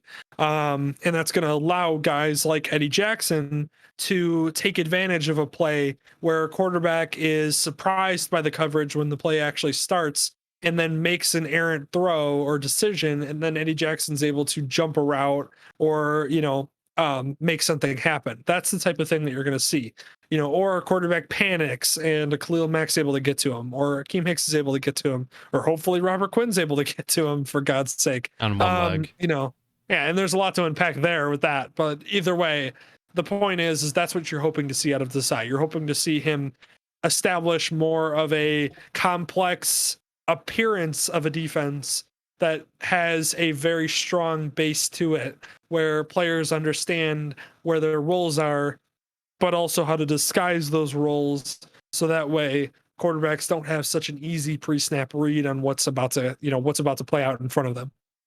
Yeah. No, that was good. Thank you. That was a good coverage of the differences. So, okay. So now we shift over different sports, and this will be our final kind of topic or conversation. Is Major League Baseball had their Home Run Derby and All-Star weekend, or All-Star week, I should say, with the All-Star game occurring yesterday. So the Home Run Derby was fun because I love the Home Run Derby regardless. I feel like they dropped the ball a decent amount on the way that it was presented. And what I mean by that is they did not, like, if you watched it, like, did you watch the Home Run Derby? I missed it. Okay. So the way that they did it is like the guy would be swinging and just taking pitches and just hitting balls. And it would be like, the guys would be like, yeah, he really hits from power. Oh, there's his third home run. Like, oh yeah, that one was actually that previous one that he hit a couple ago was 520 feet. Pretty impressive. That's an actual record. And you're like, why am I not seeing this live? Why is, like, they used to have like the distances on every home run, and it used to be like as soon as the ball left the bat, it was like there it goes, it's going, and you're like, it gets you excited like just for every home run. And I know that they have sped it up a little bit, and I actually like the style that they're using, with it being a 3-minute period where guys are just able to hit home runs. Because before, the way that it worked is they had 10 outs, which essentially meant that if they missed 10 hits, like say they hit one and it was like a line drive and it missed the fence and it didn't go over for a home run, that was considered an out. And then they would only get 10 of those. So it was unfortunate because if guys went on runs late, like say they picked up 6 or 7 outs before they started going on a run, they might not be able to reach 15, 20, 25 home runs because they weren't able to get into a groove, after missing a couple. Whereas the new, thing you saw with Ohtani, he was a perfect example of why the new format is better, in my opinion, is the dude barely, I think he hit like 3 home runs in the first 2 minutes almost of his 3-minute segment, but he just got into a groove towards the end and started blasting them. And that's when he was able to catch up to Sosa. And it was a great matchup, which you see right now, you're just about to see on your screen here in a second, is their matchup was a perfect epitome of why this new format was great, but the actual execution of it on TV, the production, was not, because it was exciting to watch them because Sosa came out, and Ohtani getting Sosa in the first round is a heck of a ask, because he is a power hitter. And the fact that he was ranked as low as he was because he hasn't hit, as many home runs or whatever or Soto. I keep calling him Sosa. Soto. Sorry. I was confused. Soto. Yeah, I was throwing me off there. Wrong name. The reason why Soto is a great hitter is because he's a great power hitter, and he's been that way since he came into the league. And so the fact that Otani pulled him in the first round was, already going to be a ridiculous matchup. Because if Soto, wasn't going against Otani, he would instantly be the favorite in whatever matchup it was, except for maybe Pete Alonso. But we'll get to that in a minute. But so it was a great matchup to begin with, the first round, and Otani came back and ended up catching him with 22 home runs, and then it went to a swing off where they each got a minute to hit as many as they could. It was funny because Otani actually one of his last hits just missed being a home run. Otherwise, he would have beat Soto right there in the swing off. And then it went to a second swing off where it was three swings. I'm sorry.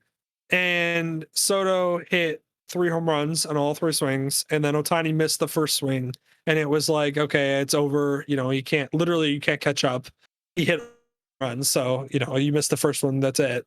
So Otani put up a great effort, and it was an incredible opponent. So not a bad showing at all by him by any means. And I do think that Otani will be fine, because a lot of times with the home run derby, it tires people out, especially if they compete in long term. And it can mess with your swing because you're hitting it differently, because you're hitting it from, basically a, pitcher that you bring in for for BP, basically batting practice. And it's very different than obviously a live pitcher. So it can mess with players' swings. I don't think it'll mess with Otani's, because I feel like his swing is just so different. Now, the one thing I will say is I do feel like Otani would have beaten Soto had he had experience with this pitcher. They literally said this is the first time that he had swung against this pitcher in BP since like March.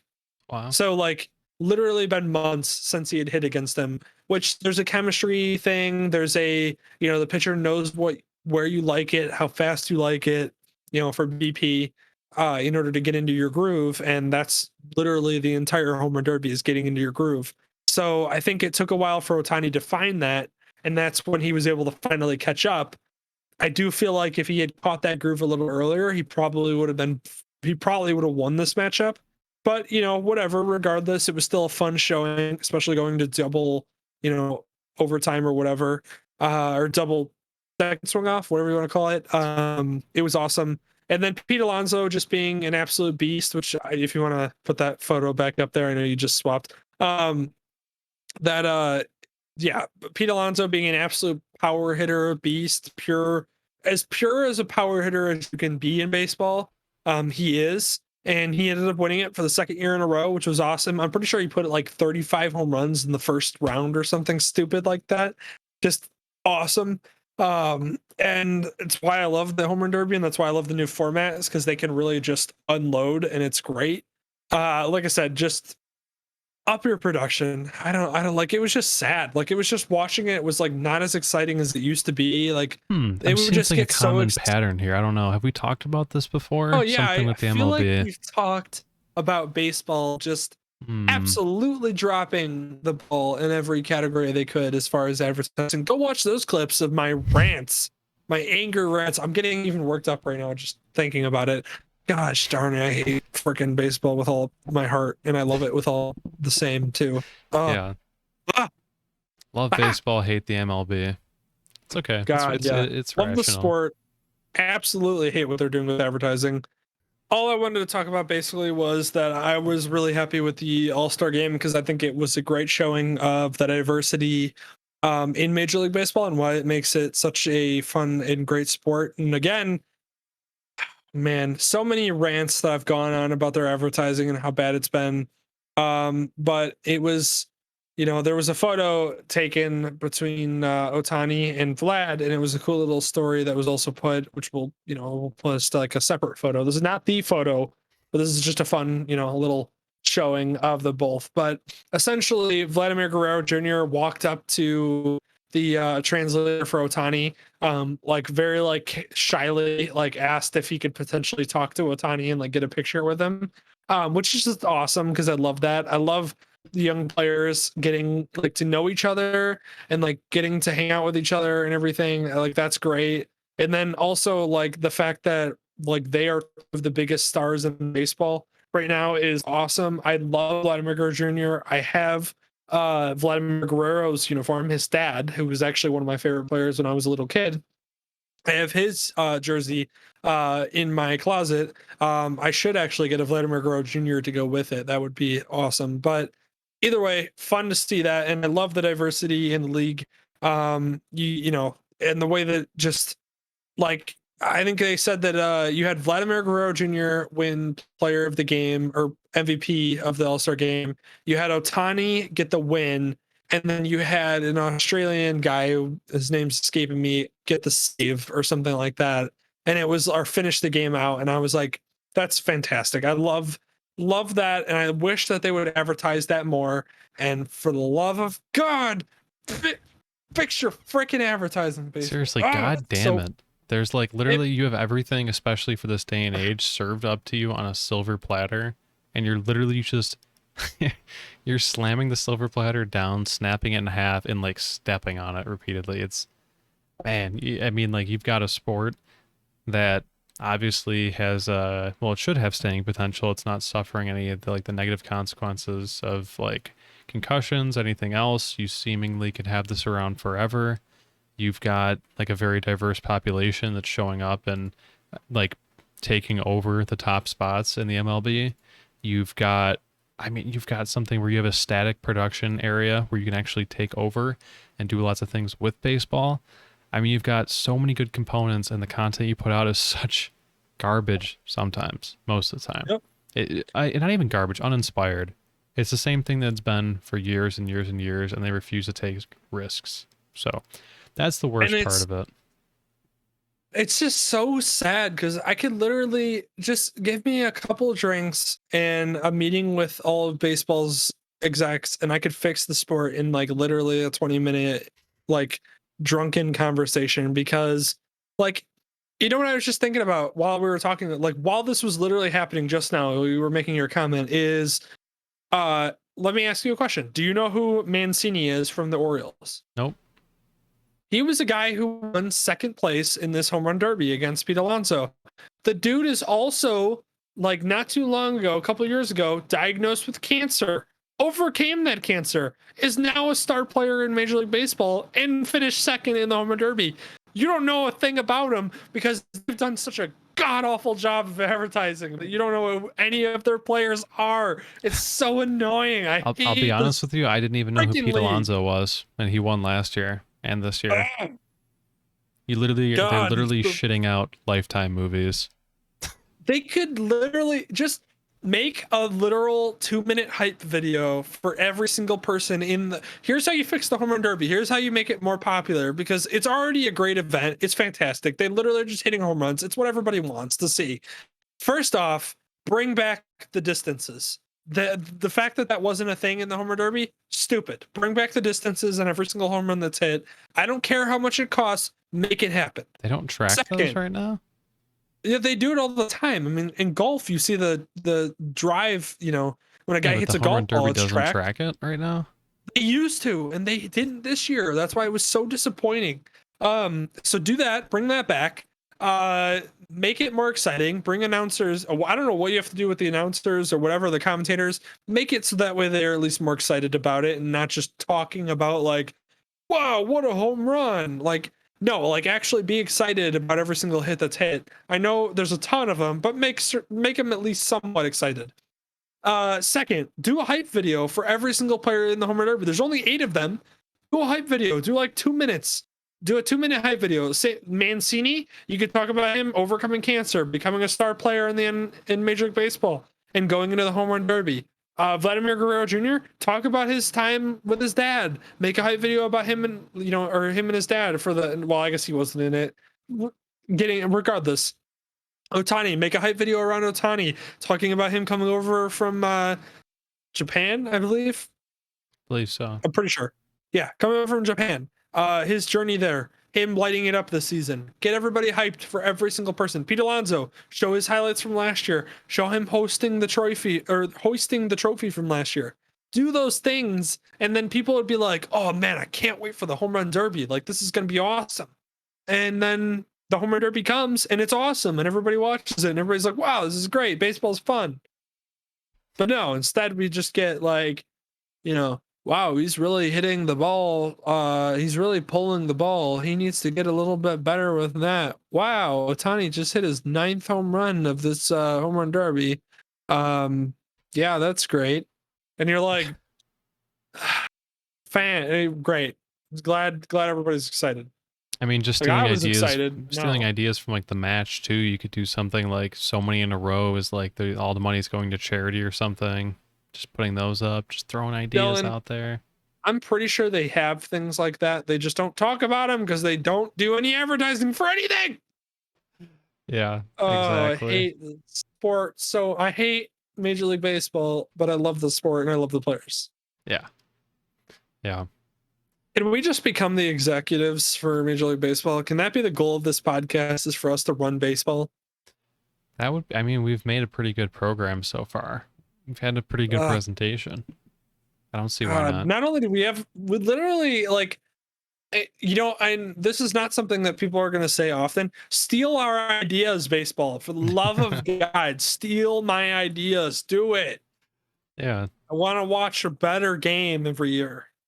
yeah. I just want to be able to say that, we thought of that. That's what we came up with that idea. There it is. Oh, God. So sad. You know, it's not Well, sad though. oh boy. It's the Bucks tying up the series. I don't know if you were watching that Oh, in the did they? I background. didn't actually see the ending of that series. Yeah. Boy, we would have some fun stuff to talk about. We can even pull up a couple of videos. The refs, I don't know. They swallowed their whistles. Apparently Devin Booker was trying to take his 6th foul, and he benched himself thinking he fouled out, but he did not. And apparently it was one of the worst showings. And I mean, I watched a little bit of it, and I kind of agree. Some disgraceful reffing throughout the entire match. The Right. NBA, I mean, the number one headline I see right here: NBA media melts down over the non-call on what should have been Devin Booker's 6th foul.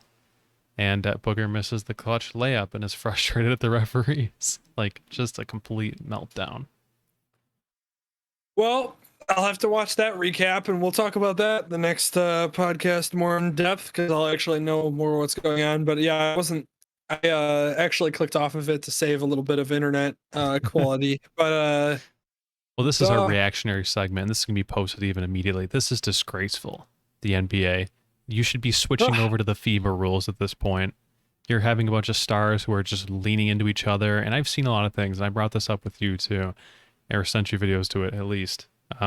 They need to get away from the whole shoot and then lean thing. It's boring to watch. You're going to turn into soccer in the way that they handle fouls and people who are just begging for any sort of extra advantage and stuff because it makes more sense mathematically and statistically to go for those. It just sucks as a viewer, and we're sick of seeing it. The soccer, I want to enjoy and watch soccer. I can't when I'm laughing at all the fouls that they're taking and pretending they've been poked in the eye and they tear their ACL only for them to run and sprint down the field 3 minutes later as they're fine.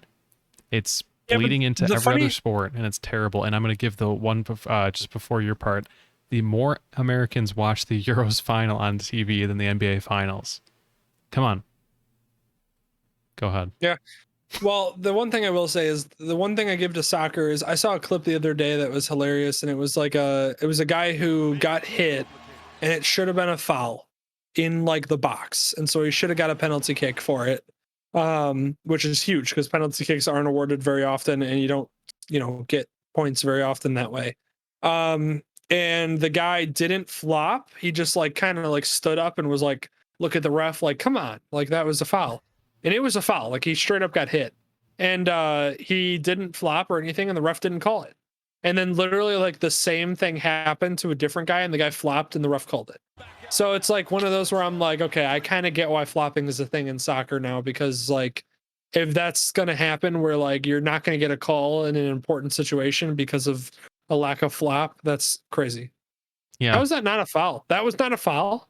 that's the thing that's just bleeding and melting over the internet right now. He tackled the dude. What am I looking at here? Look I'm at watching Drew that. Holiday get tackled. He literally attempted to foul him to send him to the line. Yeah, I guess that's been happening the whole time. 38 points, by the way. Doesn't feel great though, but that's That's the number one headline I'm seeing out of it. There's also the sick block. Like I probably re-rolled this once, but still pretty cool. God, what a series. Well, we're now 2-2. I was Look at that. saying the Bucks have to win this in order to I literally said earlier in the podcast the Bucks have to win this in order for them to be viable in the series, and they ended up doing it. So let's see if they can get a win away at the Suns place. That should be a story all on its own. Oh God. Oh boy. That's good. That's so good. Yeah, here's Devin Crowder. Booker had 42 points. Crowder with back-to-back flops. Sorry, back-to-back. Yeah, back-to-back flops in the clutch. Look at that. The eyes again. Like they're going to hit in the eyes. Oh, man. That's rough. Chris Middleton had 40 points. That's why they won. Sheesh. Devin Booker had 42 and Chris Middleton had 40. By the way, Chris Paul, 10 points. 5 for 13. He was 0 for 2 from 3. Wow. 0 for 2 from 3. You got to take more threes. That's unbelievably not aggressive. Second, you got to be hitting shots. I mean, come on. I know teams are different when they play at home, but geez, my God, hit something for the love of God. So apparently Devin Booker was basically trying to just be the entire team for the Suns. And guess what? That didn't work out. Yeah. So. Wow. I don't know. Like I said before, when the game is still going on, excited. That means more games, more things to follow, closer things. If we're looking at the 3-1 series, got to tell you, I would have given even less of a care than I do now if it had gotten down to there. Now that's tied up, I'm a little bit more interested. That's a little bit more exciting to follow. So yep. I'm happy. Oh, 100%. So. Yeah, and especially if that foul didn't get called and the Bucks still lost, oof, we'd be looking at a hellscape tomorrow morning. Oh, 100%. Because that's an and one right there that should have been called on Drew Holiday. And dude, I don't know how I've seen lesser called for a foul, like clearly. And like when a guy defender grabs the dude like in his shoulders, like puts his hands on his shoulders or like tries to do like the hugging method. Yeah. On a layup, on a breakaway, that's a clear like, hey, I'm fouling you so you don't make this shot. Which like the offensive player, as long as it's not egregious, the offensive player, like even if it seems aggressive, like sometimes you'll see a guy hug a dude and he like kind of lands aggressively and you're like, oh, that was aggressive. Yeah. Like the offensive guy knows that, listen, he's trying to foul me like on purpose to not make the shot, so he doesn't take it personally. Like that right there was that type of thing where he was like, yeah, he's clearly trying to foul him so he doesn't make the shot. He just did. Yeah. So like the fact that didn't get called is insane because that was like textbook. He's trying to draw the foul. Yeah. I mean, since we're being optimistic, maybe they'll end up changing up the rules, emphasizing things on that. I mean, eventually there's got to be a breaking point when ratings and everything are dropping off like crazy on that. There's going to be, for sure. They're going to have to. I mean, the NBA has always, it's something that they don't talk about, but the NBA has always tried to steer referees to call certain things or not call certain things. And that's always been the case. I mean, there was a referee who was interviewed by the Pat McAfee show, which if you haven't heard this interview, it's amazing. It's an interview with a referee, an NBA referee who he was caught and I think he went to prison for he was calling games, rigging games based on his calls. And he actually said, apart from his rigging, that the NBA, like before a big game, would show them videos of like, hey, here's videos of like this guy getting fouled in this way. Like, as like a nonchalant way of being like, hey, this is what you should be looking out for in this game kind of thing. So the NBA is always pushing, hey, you should be looking out for these type of fouls. You should be looking out for these type of incidents. So that way you can call them and not just, hey, call the game as a normal basketball game, which happens all the time. You know, so James Harden is not going to get called the same way that Giannis is going to get called. It's the way, and same with LeBron. LeBron, there's plenty of times where he doesn't get fouled when you're like, oh man, he should have gotten fouled there. But he's big and strong and makes layups through people because he's massive and bigger than everybody else. So sometimes you're like, oh, he got fouled hard there and they didn't call it. And then there's other times where, like, he'll get tic tac fouled and you're like, dude, that was terrible. I don't know why you called that. And, it gets called. The NBA is how that happens. So yeah, there's no way. The NBA, unfortunately, has been very popular over the years and they're rolling in the money. So the problem is that it's going to take another couple of years of this where people aren't watching, because like I'm not watching this finals. Like, we're talking about it, and yeah, we're a sports podcast that has to talk about it because Self-report. it's happening. Not But like, watching we're it. really, huh? I said self-report, not watching it. Yeah, I didn't watch this game, and it's because like I'm doing the podcast, yeah, so I kind of have an excuse, and I'm trying not to use up too much internet thing. But like, if I was just chilling, I'd probably not watch it because I'm like not that interested into it because it's the finals. Like, I want the Suns to win in my opinion, but I also don't care who wins because neither of them have won it in forever. Um, so it's like one of those where I'm like I could care less who does, but Yeah. yeah, it's so. But I would watch it. Like, I fondly remember watching like the Miami Heat versus the Mavs and the Miami Heat versus oh man, who did they beat in the next couple finals after that? Oh, that's drawing a blank. But either way, I remember watching those finals. Oh, the freaking Spurs. I'm Yeah, sorry. I was There we gonna go. say. Oh, I knew that one. The Spurs. I remember watching that series. I remember watching the Cavaliers versus the Warriors. I remember watching, all of those series, and the fact that now I'm like, eh, is a sad showing for the NBA because I'm a big NBA fan in general. I mean, I follow the Bulls. I know all of the players. I know, their freaking height, weight, stats, all that stuff. But I don't want to watch the game because it's just like, yeah, that team's going to go on a run. That team's going to go on a run. Third quarter, if a team's down by 12, if they make a run where they're starting to get close, and at the end of the third quarter, they're like down by 4, then I know the fourth quarter is going to be interesting. But if I look and they're like not really making a run, then I'm like, fourth quarter is going to be boring. The fact that it's so predictable in that way is the why, like casual people aren't watching anymore. And so I don't really know the numbers of how their viewership is in this finals as well as It's previous bad. finals. The bubble was bad. This is bad. The bubble Yeah. was worse, And but it's going to continue that way if they don't change the way that they, play it. The fact that you can't hand check anybody is where the NBA started on this downward spiral towards, anything they want to call will get called and anything they don't want to call won't get called. And that's where we're at. And it sucks. yeah. Like I'm always confused. It's just like, oh, that's a foul, but that's not a foul, and it just seems like such a judgment call. But like, in my opinion, it'd be great if the MLB and the NBA did a bit of a wife swap for a small period because I feel like they could fix each other up in different ways. The NBA is great at selling superstars. The MLB is horrible at it. The NBA is horrible at being efficient on ruling and making the game go. The MLB is not great at that too, but I feel like there's a little bit more fairness and a little bit less bias that play into games. So I think they could probably do a lot to. I think they could do a lot if they if they switched it up for a little bit because the NBA lives and thrives off of superstars. They do not live off of the game, the Oh, competition of yeah. the game. They live. They're literally a drama league. It is the I mean, sitcoms and the soap operas for guys. So yeah, they live off of storylines and they live off of superstars. I mean, look at the Bulls. The Bulls literally have 2 all-stars on their team and they didn't make the playoffs. Like, that's the NBA is a superstar driven league and it always has been.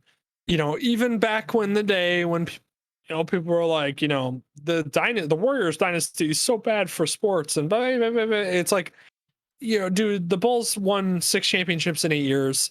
The Lakers versus the Celtics were basically the entire 70s. I like, what are you talking about? Like, or the entire 80s, I should say, not the 70s. You know, the 90s and early 2000, the late 90s and early 2000s after Jordan left were basically the Kobe and the Lakers and that whole show. So like the fact that it's not talked about is ridiculous. yeah, Uh yeah, sorry, going back to Yeah, and the NBA problems also we talked about endlessly in the Major League Baseball, and their problems too. It's the same kind of concept as they just have bad advertising problems. Um, yeah, and same thing with like Craig right here saying with like Otani, like so much hope and like so much hype around him. Like they're hyping him up so much. Like the baseball's trying to make him like the guy that's going to save them and like save their advertising and be their advertising for the year. And that's the problem is that now you put all your hopes on one guy, and if he gets injured, then that's it, the whole thing's over. So Yeah. it's just dumb. And then yeah, like back in the day when Golden State Warriors were versus Cleveland and we knew Golden State was going to win, it was still interesting, we still watched. Like it's so dumb. They just don't, the advertising in the NBA, and well, the game itself in the NBA has gotten bad, and the advertising in Major League Baseball has gotten awful. Yeah. Both need to be fixed. Certainly. Yeah. And there's actually while Craig's in the chat, there's a video that Craig sent me that I'll have to show you or send you, and it's like an actual video with like Mike Trout and like Otani like trying foods or something. And it's like a video that they put out. I haven't watched it obviously because we've been on the podcast, but he sent it to me, and he literally sent me it, and then it was like, this is what you're talking about when Major League Baseball needs to do more of. And I'm like, yes, this is literally what they need to do more of. And the fact that he had to send me that video and I hadn't seen it before that is also the problem. Yeah, dude, like have Otani go on oh god. Oh no, I can't remember the name of it. The show on YouTube where they go on with like the hot wings and stuff and they try all the different sauces. Oh, it's gonna kill me. Do you Yep. Oh, Hot Wings? Hot Ones? What hot ones? Yep, that's it. There you Yeah, literally have them go on hot ones at this point. Even they get more viral exposure than any than anything else the MLB does. Like literally anything to display any evidence of a personality. Oh God! Like I just texted Crack. I was like, the White Sox are like a favorite to win the World Series, and they're like a great team this year. What have you seen anything with any White Sox player on anything whatsoever? I've only heard of injuries. That's what I hear every time. That's what I'm saying. I told him, I was like, why isn't Tim Anderson doing like stuff? Like, why aren't they having Tim Anderson do stuff? I mean, he's having a great year again after he had a great year last year. Like, yeah, I don't get it. I just don't get why their advertising isn't focused on the players. It's almost like they're just like, yeah, we're baseball. You're gonna watch, and it's like, no, we're not. Like, we don't. Like, younger populations won't watch you because like the only time you're ever in the news is when there's some unwritten rule that's broke that everybody's like, that's stupid. Oh, he got into a fight because he flipped his bat too high. Wow. Like, oh God. Tim Anderson is the face of the team, all kind of local advertisements with sponsors in Chicago, but nothing with the MLB as a whole. Yeah, that's another, again, to show you how terrible that is. Like Tim Anderson, I'm saying, he seems like to me has been a guy who's been around for a super long time. I didn't know he's young as hell still, and like still he's has like that ability. 29 years old. Yeah, I think he's okay. 29. In baseball terms, like still he's got a really long time to go. He's got a really long time left. Nationally, yeah, nothing. I mean, I feel like we know about him because it's Chicago, but like nationally, nothing. Yeah, I don't Dylan, know of he's a bunch batting of teams. this year. He's batting 309. Okay. He's batting above 300. Let me pull up his actual stats so that way I can really talk about it. He's batting above 300, 6 home runs, 32 RBIs, an OPS of 770 in just 311 at bats, 14 stolen bases. Yeah. Not talked about ever. No, nothing. I mean, maybe you'll see something in the playoffs, but I mean, like that can't be the excuse for everything. It's just like, oh, we're waiting till the playoffs and stuff. There's so many other players to give attention to.